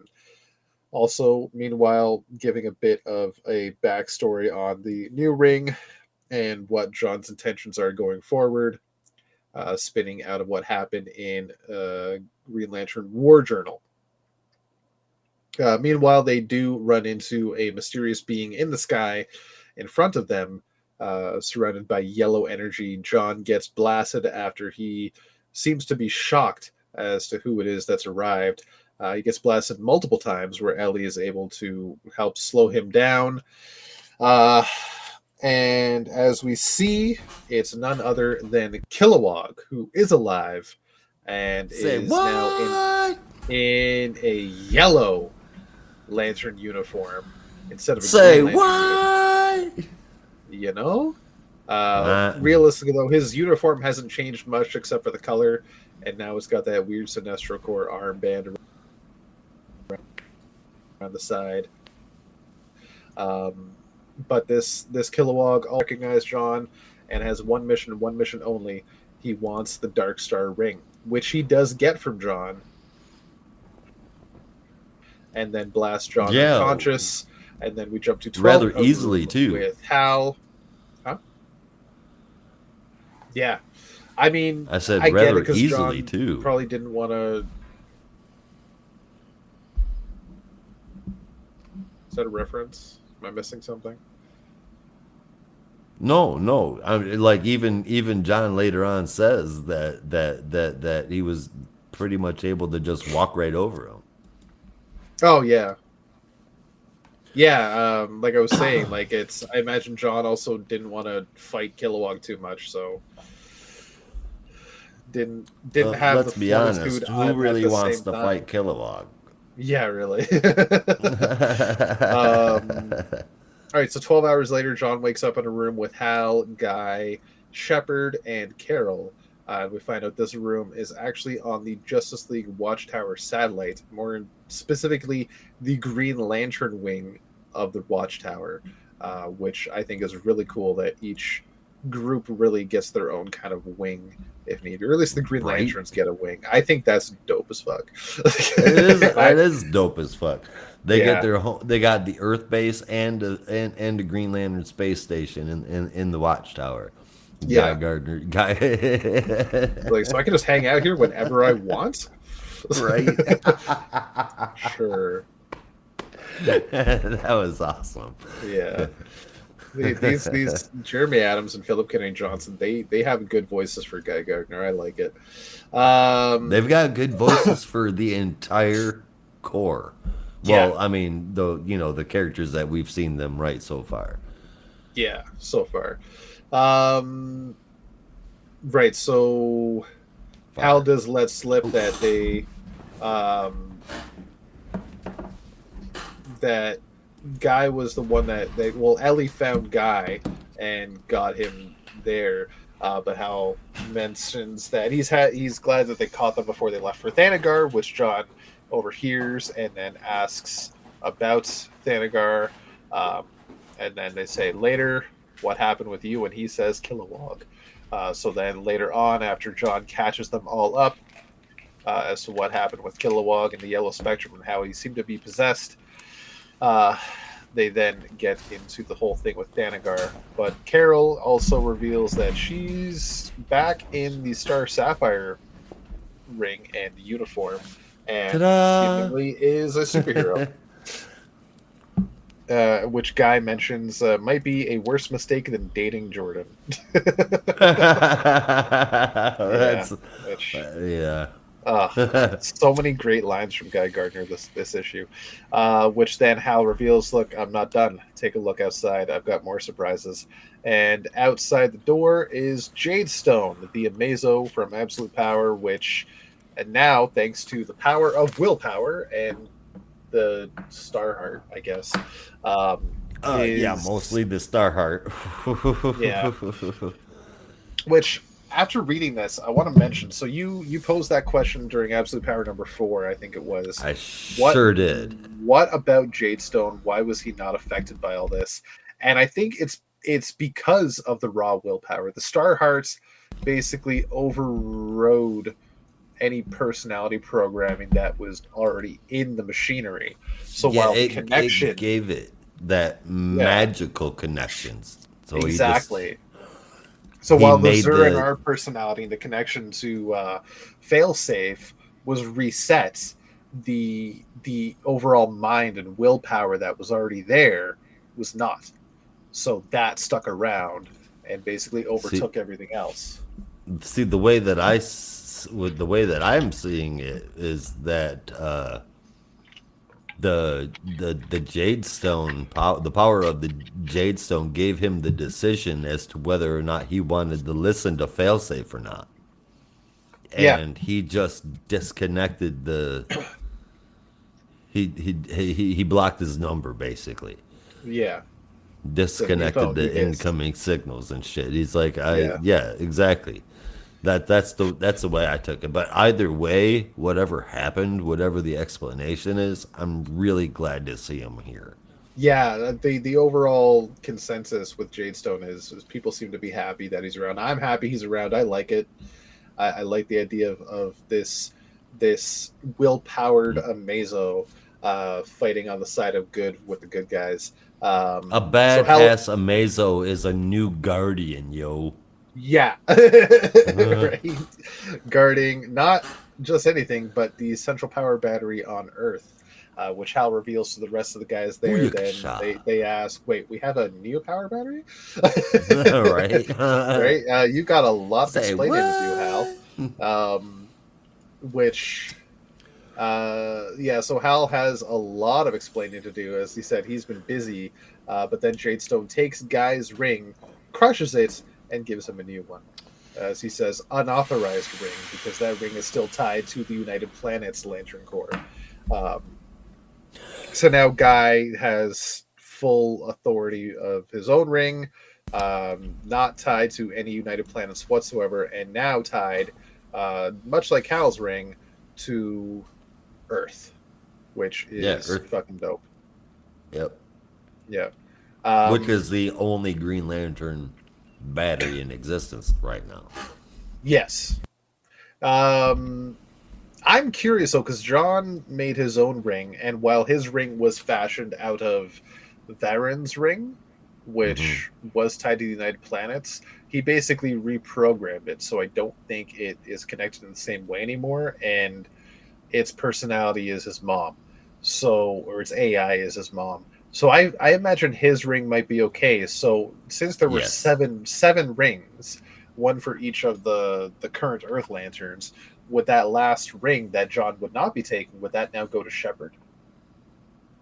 Interesting. You know, Let's I'm run our thinking it might. numbers.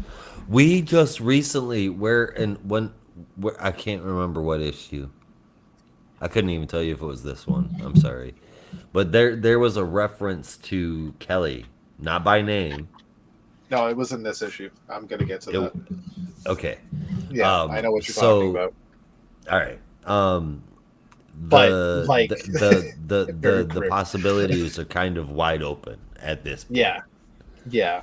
It could even go to Kilowog. Who knows? We'll have to see. The what Um, continue, as it man. stands right now, Hal and Guy are the only ones we know of with these new rings from Yep. the Earth power battery. So we'll see where it goes. um, yeah. So then they split up. Wait, Hal. who else did Hal showed that to? Because he showed it to somebody, yeah? Well, he showed it. Carol was there. Hal. Tom Kamaku was already there. Right, but was it just And Carol that Jade he was Stone. showing it to? I don't think he. I don't think he intentionally showed it to Carol. I think Carol just kind of showed up. Not, I mean, like back when like we found out about the battery on Earth. Yeah, I don't think he like purposely showed it to anybody because he Okay, hasn't all really right. had an opportunity. He's been All busy, right. like you I said. remember. I remember him looking at it and stuff. I thought maybe he had shown it to somebody. But Yeah, all right. like Okay. he discovered it, and then shit went down, and he was captured, and right. So That set it up. he was shown the power battery, and then he got that new power, and then went up to space, had that adventure on Oa, and Mm-hmm. then ended up back on Earth. Was found by Carol, and then captured by Waller, and then Mm-hmm. the next time he was able to go there was during Absolute Power, where he was able to recharge his ring, and then Carol saw it, and Jadestone saw it, and that was it. I'm pretty yeah, because All then the right. first time he So saw it, it's he just was him. alone, but Tom It's Kamaku was there. it's just him and Guy. So there's seven altogether, right? Seven that were shown initially, Right. And with right? Guy, with Hal already having one, Yeah. or no? Well, Yes. With so one of those no, so one of those rings was for so we're Hal because missing he six had made his lanterns. own, and then he was given one of those seven rings. Okay. So we've got I remember Guy. it being seven because at the time there were seven members of the Lantern Corps from Earth, so I thought that was very deliberate. All right. Well, without John, we've got. Let's. Oh, you know what? Finish that. We'll do that after the end of the issue. Yeah, Jeez. we'll see where it goes. All right, so then they split up into groups. Hal, Carol, and Guy are going to go to Thanagar as they want to try and warn the delegates of various worlds on Thanagar, who are going to meet there, about what's going on with Premier Tharos. Um, while Guy and excuse me, Shepard are going to go to Oa and try and figure out what they can and when and if Hal and the others are able to mount an assault on Oa. Guy at least will be an advanced person that can warn them of what's going on if anything is happening before they get there. Which I do find interesting that Shepard would go with him, considering he's not even part of this universe, let alone the United Planets Lantern Corps. And they are very, very strict on anybody outside of their group having a ring. But here we are. I mean, let's face it, nobody else in that team can go with him, but somebody needs to go with him because somebody needs to keep guys straight. Right. Well, Um, like he said, I don't need a babysitter. No, you need a shepherd. exactly. Which that Right. was, mwah. That was It perfect. really Oh was. God, I like Shepard. I love this character. Yeah.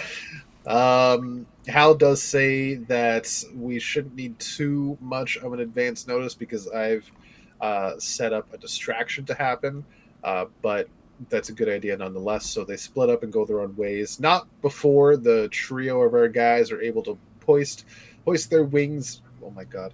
Hoist their rings into the sky and recite the oath together again. And my god, is it a hell of an image. I had to smile when I saw that. I'm like, yeah, we're fucking back. We are so back.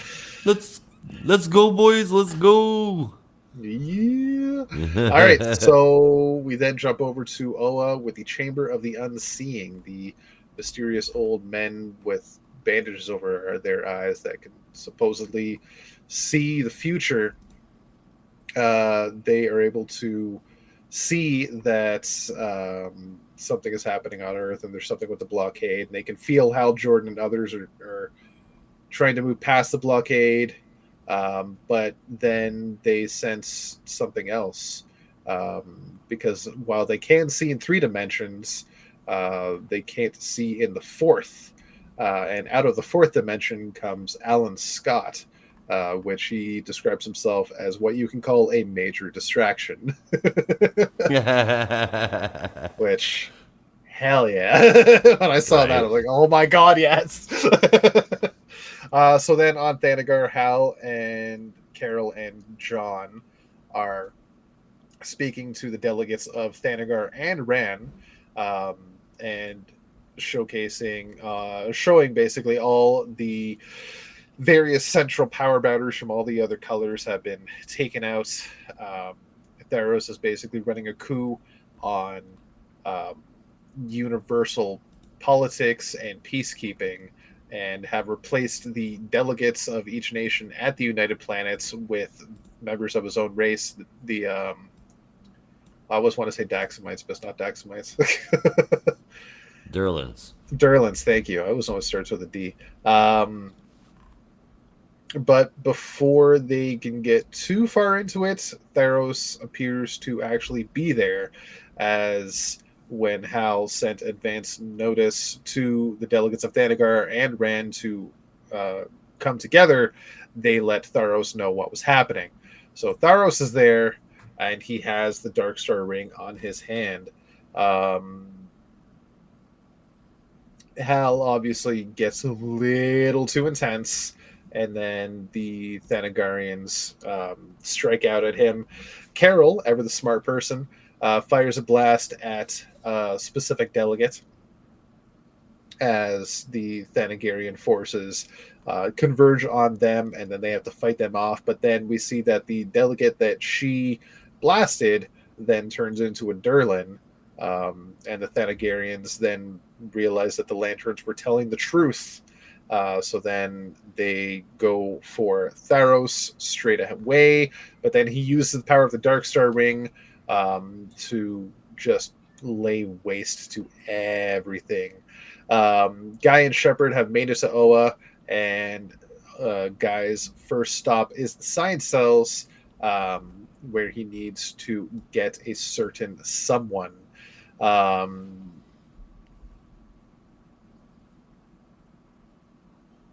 Right, so in the Science Cells, Shepard acts as a bit of a distraction for the guards, so Guy can free none other than Larfleeze from the Science Cells, who does not have his ring, and therefore no Orange Lantern power, but he's still pissed because what's his is his, and his and his and his alone, and no one else's, not yours. So he wants it. Mine. I love Larfleeze. Me too. All right, so Shepard runs off. It's such a funny fashion. Guy frees Larfleeze, and then as Shepard's getting beat down, Larfleeze then attacks the Science Cell guards, asking where is his light and where is my special, which I can't help but feel was a little bit meta. Where's my special? Which I thought that like at first I was thinking where's my light, where's my special, isn't like where's my special power, but I'm thinking where's his where's my special issue, like where's my special. Green Lantern should have a special. Where's my special? I'm thinking that's precious. Yeah, as in like he needs a Larfleeze special. Yeah. I'd read a Larfleeze mini. Me too. The last one was quite good. I liked it. Right, so that happens. Major distractions happening. Oh man, you know what would be good? Larfleeze versus Joe Moline. That would be a damn good little mini, man. interesting. It'd be very interesting. Yeah, for sure. If they ever do a DC Marvel crossover again, I need Larfleeze to fight the Collector. I just want them to run into each other, and Larfleeze's like, "Ooh, what's all this?" And the Collector's like, "That's mine. Don't touch it." He's like, "No, it's not. It's mine." Just like have a fucking brouhaha, like please. Right. So meanwhile, Alan What the has shit? what? Nothing. Continue. Okay. Alan is fighting the Unseeing, and they keep mentioning the Star Hearts and how the power can be theirs, and how he has the Star Heart, and this was unexpected, but they want it, and it could make all their plans come to fruition. Alan realizes he's a Hey, like, little screw bit, this guy. I'm going home. yeah, he's just a little bit underpowered, but he's able to teleport out of there at the last second. Um, but his distraction did the trick, and everybody was able to get to where they need to be. Larfleeze is making a lot of good work with all the guards and lanterns that come down as he wants his power, and that distraction is working. So Guy and Guy and Shepard are able to get his friends out of cold storage, as said by Guy. And if Larfleeze ever does get out, get free, and they need to stop him, as Guy says, that's Future Guy's problem. Which that was a sentence I used a lot in my 20s, and that was never a good idea. That reasoning is never a good idea. Never a good idea. I always No. said, hey, that's for Future Rob to figure out. When Future Rob became Present Rob, he always cursed past Rob. I bet Never he a did. good idea. Yeah. I'm God damn it, past Rob. Why did you do this? I'm familiar with the sentiment. Yeah. All right. So then Tharos, we see on planet Thanagar, is making pretty decent work against all sorts of people. The delegates trying to escape are then touched by the Dark Star light and are transformed into Radiant Dead. John is giving Hal and Carol a very, very quick rundown of what this power is, and just basically don't let it touch you. Turns you into basically a corrupted light zombie. Other Durlan delegates are seeing that Lord Premier Tharos has become a bit worse than they ever expected, in their terms, a horror. So they decide to summon the Abomination. And the Abomination is actually Varen, the Regent's son, aka Star Shroud, who somehow is still alive. And Star Shroud pierces directly into Tharos, seemingly killing him. And then Star Shroud and John have some words back and forth. Star Shroud drops, Tharos, and then John and Hal make a tag team against him, and then capture him in various growing bubbles. As Star Shroud is able to pierce through the construct bubbles, they keep adding more and more layers to keep him intact. We then see that Tharos is still alive, power radiating out of him. And as we then hear a rumble from all around them, John looks into the sky as he sees none other than Mogo careening towards the planets, clad in red lantern energy.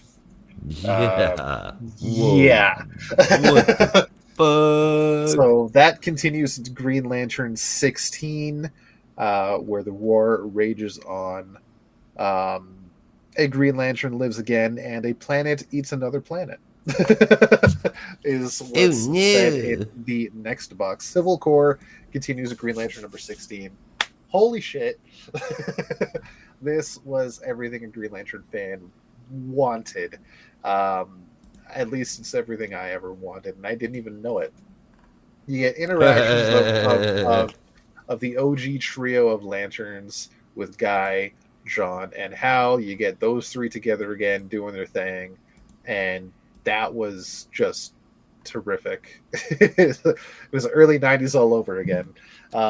You get Mogo as a Red Lantern. You get Alan showcasing his power and being an overall badass. You get Carol being the voice of reason. as Star Sapphire, which again, awesome and a huge change from her original appearance as Star Sapphire in the 60s and 70s, where her mind was corrupted. She had no voice of reason.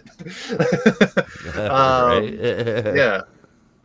And it's just the whole issue was fantastic. I loved it.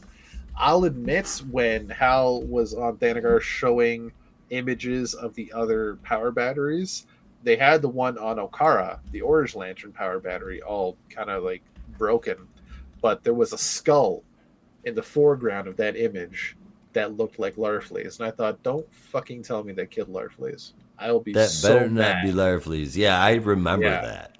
yeah, and then like some pages later, they show Larfleeze, like, okay, sigh of relief, Okay. thank Phew. God. uh, right, so it was an exciting issue all around. It really was. Reveals all over. Kilowog is back as a Yellow Lantern. Mogo's a Red Lantern. Tharos is revealed to be an evil dude. Star Shroud is still alive. And I have no idea where this is going to go. The only thing that's missing is Jessica, Kyle, Joe, and Simon. I want to know what the Resistance is up to these days, but we'll have to see, hopefully, in Green Lantern number 16, because that's the biggest question on my mind is what's happening with Kyle, right? I need to know That's what's the happening. Well, yeah, the biggest biggest one is question. Kyle. The Yeah. biggest one is Kyle, then just Joe and Simon. And like, come on.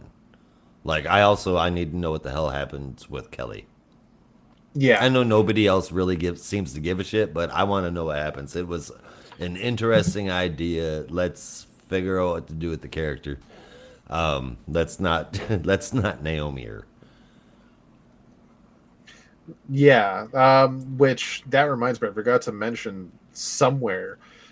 Somebody was mentioning the experiments that Theros was dealing with the girl is all that was Yeah. mentioned, but Uh-huh. that heavily insinuates um, Kelly.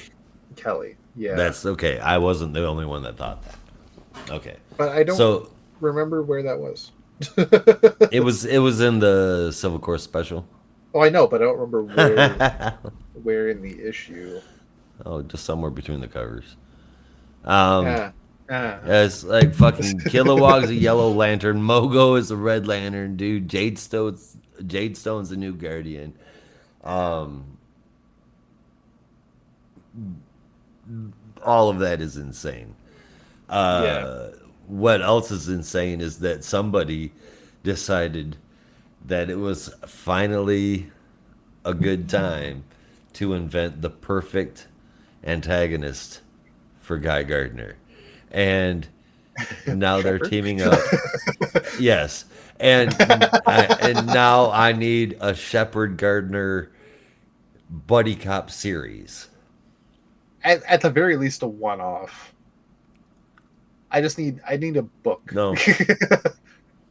No, there's plenty of these guys can go do their own thing. I think that it could work for a while. I think it could work just as good as a Batman and Robin book does.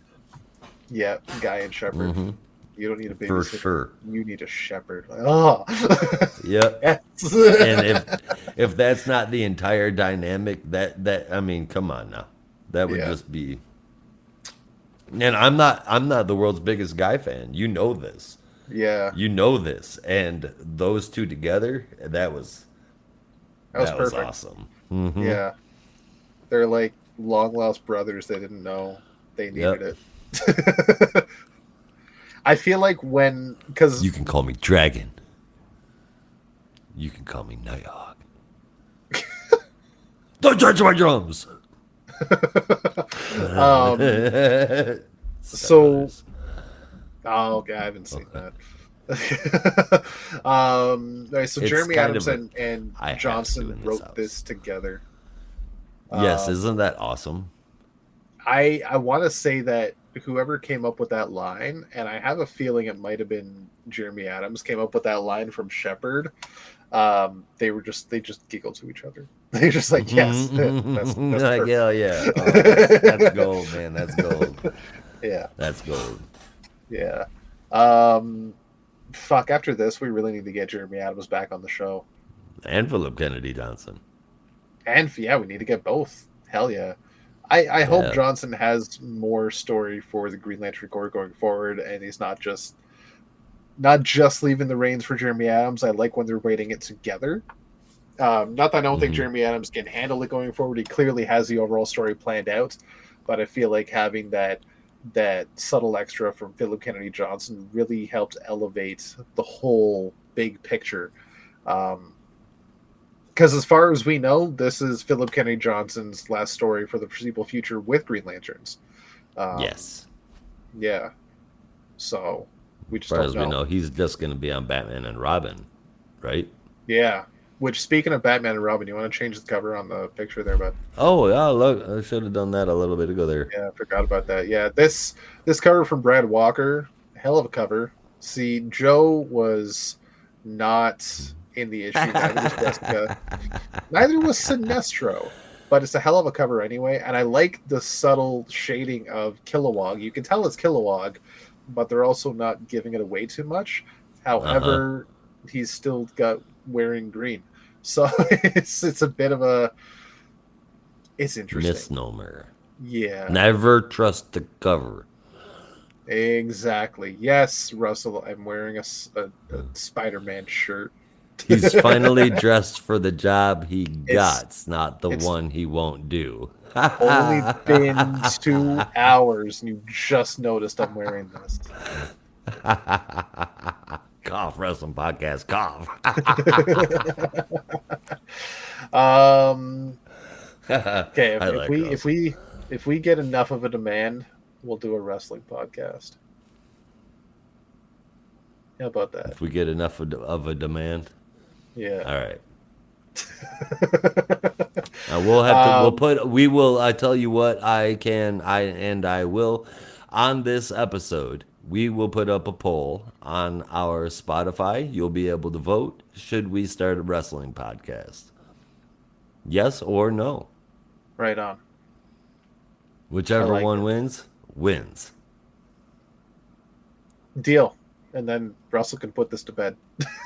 But if we start the wrestling podcast, Russell, you got to join us. Yep. He already said a wrestling podcast has to be 3 people. I think that is a very true thing. Yeah. Could be 2. Better with 3. Yes. Way better. Green Lantern Civil Corps Special. Yes. I know, and I wish Brandon was here, but he's not able to make it today. I know he said he's not a fan of Salvador LaRocca's art, and I saw that a couple times online. Yeah. But I didn't hate it. I liked it. Even the people that were talking about the art did say that, like, this is the best Salvador LaRocca's art has ever been. I liked it throughout. I thought the art was really well done. I did miss Montos a little bit when the Dark Star constructs came out, and it wasn't that subtle blurriness compared to the rest of the art, which was such a nice touch to give it that, like, evil energy vibe. And the story was just hella good. It was so much excitement, so much to see, so much to absorb. And it's all coming together. All these little pieces that have been laid down for the past year and a half, they're finally getting picked up and put back together, and you're seeing the bigger picture come together and what's going to happen. And it's coming to a head very soon, but there's still a few questions left to answer. And even when they do finish off what's going on with Tharos, there's seeming to be there's going to be more to cover after Tharos, which I feel like Jeremy Adams has set himself up for a while writing Green Lantern, so I really appreciate that. This issue was exciting. I can't wait to get a physical copy. I'm gonna see if there's any alternate covers, because there are plenty of alternate covers. Why'd you have to tell me that? As much as I love this cover, I want to see ridiculous amounts of variants. Gonna look them up right now. I'm almost positive. This issue is getting a 9.25 out of 10 from me. Nice. Nice indeed. Oh shoot. Oops. So, what did you give it? Oh, this cover. There's 4 covers in total. Not a ridiculous amount, but Oh, I thought there was 6. this cover from Salvador LaRocca is cool. Except it's missing Simon. Hmm. I don't know how well you can see Oh. No, it's showing up really white. it. Kilowog going yellow. Fucking Mogo going red. I mean, we're looking at the obvious manipulation of the emotional spectrum resulting in a form of mind control. Obviously, that's what's going on here. Yeah. However, with Derlin's involved, that still doesn't mean that Kilowog really is Kilowog. Definitely said that it seemed like him, but John didn't know either. Then again, John's not Hal. Yeah. So, Dark Star's ring's gone. I mean, all of this is just boom, like right out the side, like literally that fucking gif of the head exploding. The art, for the most part, looked really good. The direction is awesome. Kilowog could just be a Derlin, like I said. I like where this is heading, even if I can't tell where that might be. It just continues to be a great time reading Green Lantern. It's so good. 9 out of 10. Hell yeah. Hell yeah, indeed. Well then, sir, may I ask what you have for your top 3? Well, let's see now. My top 3 is going to be. Oh no, wait. Green Lanterns. We got 7 rings. Right. We got Hal. We got Guy. Those are already accounted for. Yes. Right? We're going to have Joe. Yeah. Right? Because she lost her ring. Even though it's a different ring, she still lost her ring, right? Yeah. Okay, so she's going to have a regular ring. So Hal, Guy, Joe, Jess, Yeah. Simon. Yeah. I'm assuming Kyle. Potentially, but we'll have to see what happens. We'll have to see what happens, right? But so that's like 5.5. Who else is there that's been tied to our local Green Lanterns lately that isn't Kelly? Shepherd, right? Yeah. Okay, that's right. Yes, all right. So Kyle maybe, and if not Kyle, then Kelly. Or Oh. Ooh. Or what if Carol becomes a dual ring wielder or becomes a Green Lantern? No. I don't like that. I don't like the idea of it either, but it could, but like I don't like it. buddy cop everybody up. What if, and I don't like this either. Like, it'd be interesting, but I also don't like it because it would kind of mess with things a little bit. What if the power of the Starheart ends up getting taken away completely, and then Alan needs a new ring?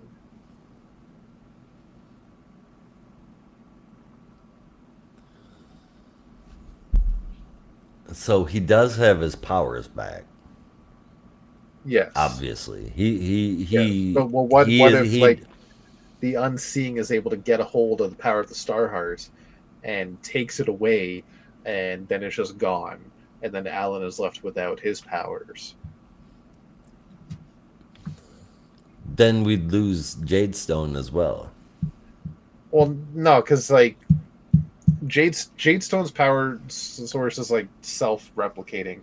He might have even been powered up by the central power battery at this point. I don't know. I'm gonna say, like, while it was initially powered by the Starheart, I want to say this: the force of willpower is just powering him at this point. But the Starheart energy would be taken strictly out of out of Alan, specifically him Mm-hmm. and the ring, and that Starheart power would be gone out of Alan and his ring.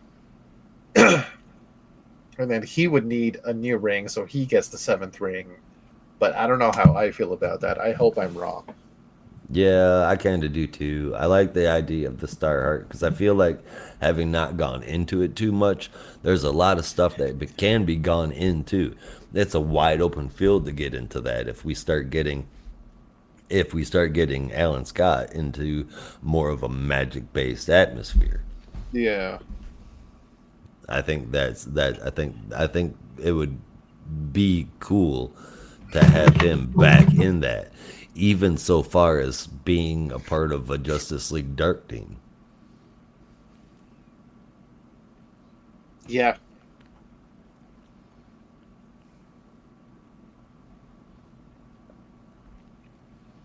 That's just me though. Okay, so that's our second. I yeah. For now, I'm gonna say Shepard. I hope he sticks around for a while.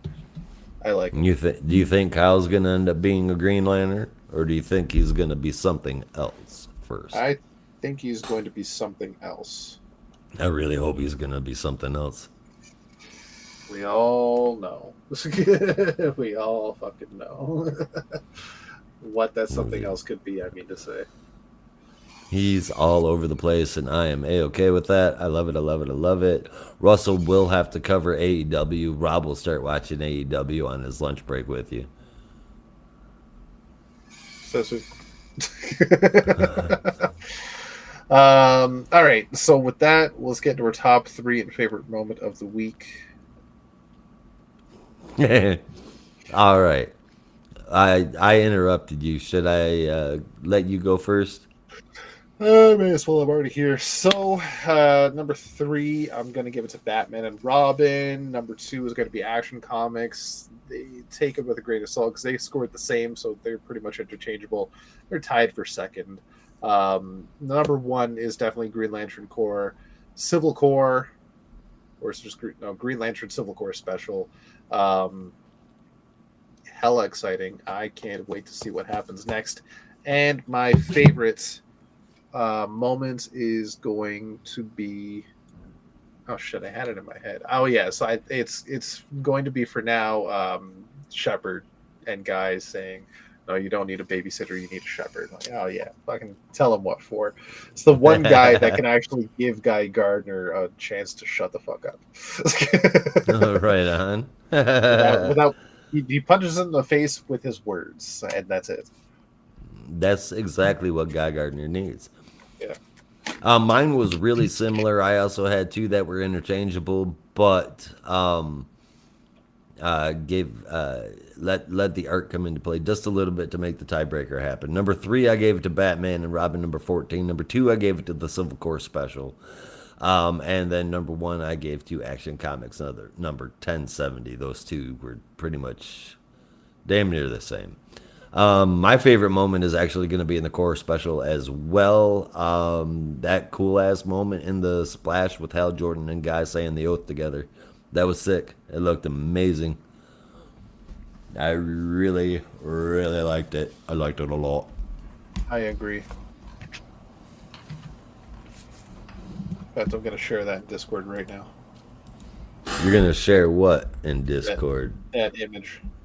Ah. Well, what an image to share. Right? All right. Well, I won't be here Saturday for the AEW pay-per-view because I'm going to my sister's for Thanksgiving. So, until next week. Damn Canadian. It's to all not my Canadian Thanksgiving. friends out there, happy Thanksgiving. I know it's a bit of a touchy subject, especially these days, but you can have your turkey and eat it. You're going to have your turkey and eat it too. All right. Well, next week we're looking at Nightwing number 118, Batman Superman World's Finest number 32, Action Comics 1071, Wonder Woman number 14, Titans number 16, Green Lantern number 16, Catwoman number 69, Batman and Robin Year 1 number 1, Dark Knights of Steel All Winter number 4, Batman Full Moon number 1, which is going to rekindle the romance with Zatanna, Jenny Sparks number 3, and Multiverses Collision Detected number 3. Be here next week because we will be covering that just like we do every week.